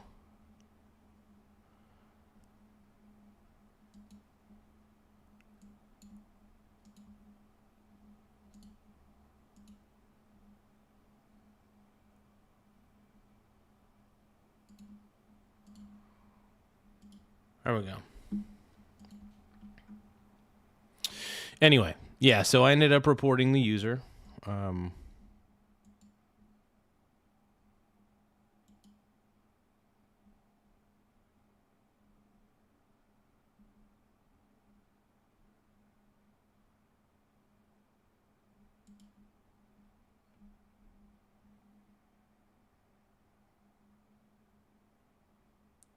Well, no, I just think that, I reported it, but that's about it. And I'll let YouTube Personal decide. income was less than expected. Spending was actually strong. Some people say, well, it comes at the expense of savings. Now, there's a difference between how much we've saved and the rate of savings. Our rate of savings is low. But it's low because a record number of people are in the stock market, which is at an all-time record. Home prices are still holding up. And so the wealth effect is really working, and I think that's the underpinning. That's why the economy is so resilient, and that's why I think we're going to be able to make it through the Iran conflict and regain momentum as the year goes on. Hey, hon. I love the optimism. Some of my data sort of echoes that. Some of the notes I read this morning says we're sort of underway on maybe an overdue correction. I'm not sure you could really start to call this a correction yet, but I do like that some of the air is coming out a little bit. For stocks like, we talked about Broadcom, if you're trading it 22 times and the average is 18 to 20, and you just beat and then you maintain your guidance, but you don't raise your guidance, well, yeah, you're priced to perfection. So I like that it's rational insanity coming back to the market. What is interesting is I'm wondering how actually short-lived this could all be, because the underlying economics, shockingly, in the face of Iran, looks so strong. We got the manufacturing orders yesterday that just showed an incredible surge for capital goods, non-defense, transportation. You're up anywhere from 20 to 25% in those orders in April alone. So that sort of industrial side of that AI economy is accelerating. I think what's also interesting is the Dallas Fed's Lori Logan came out and said that data centers are creating significant labor demand. So again, that's not necessarily directly. Well, I mean, with all the data centers that are coming out, it's kind of wild.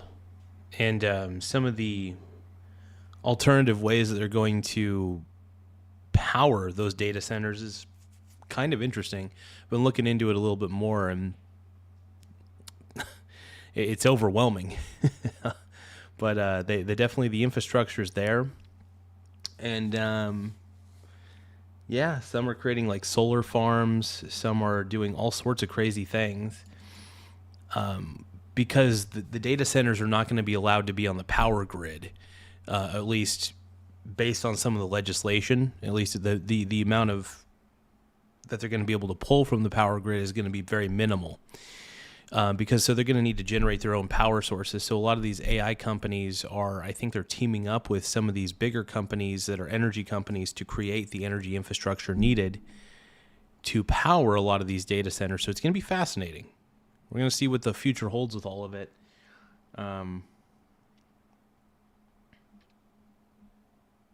Anyway, I'm going to end the stream for now.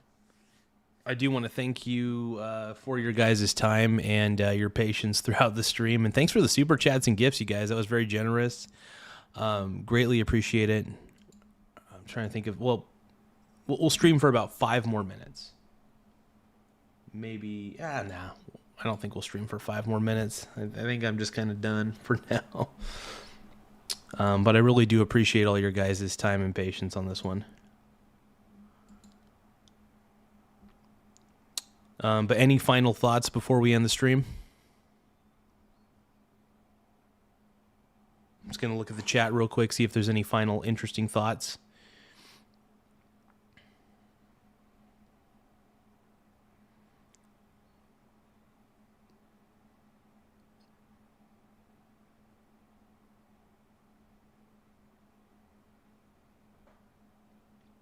Well, I don't see anything additional in the chat that's interesting enough, but I'll let you guys do your thing. I'll be streaming a little bit later, most likely. I just want to thank you all for, like I said, thank you guys for the super chats and for the gifts. Really always helpful. Amazing.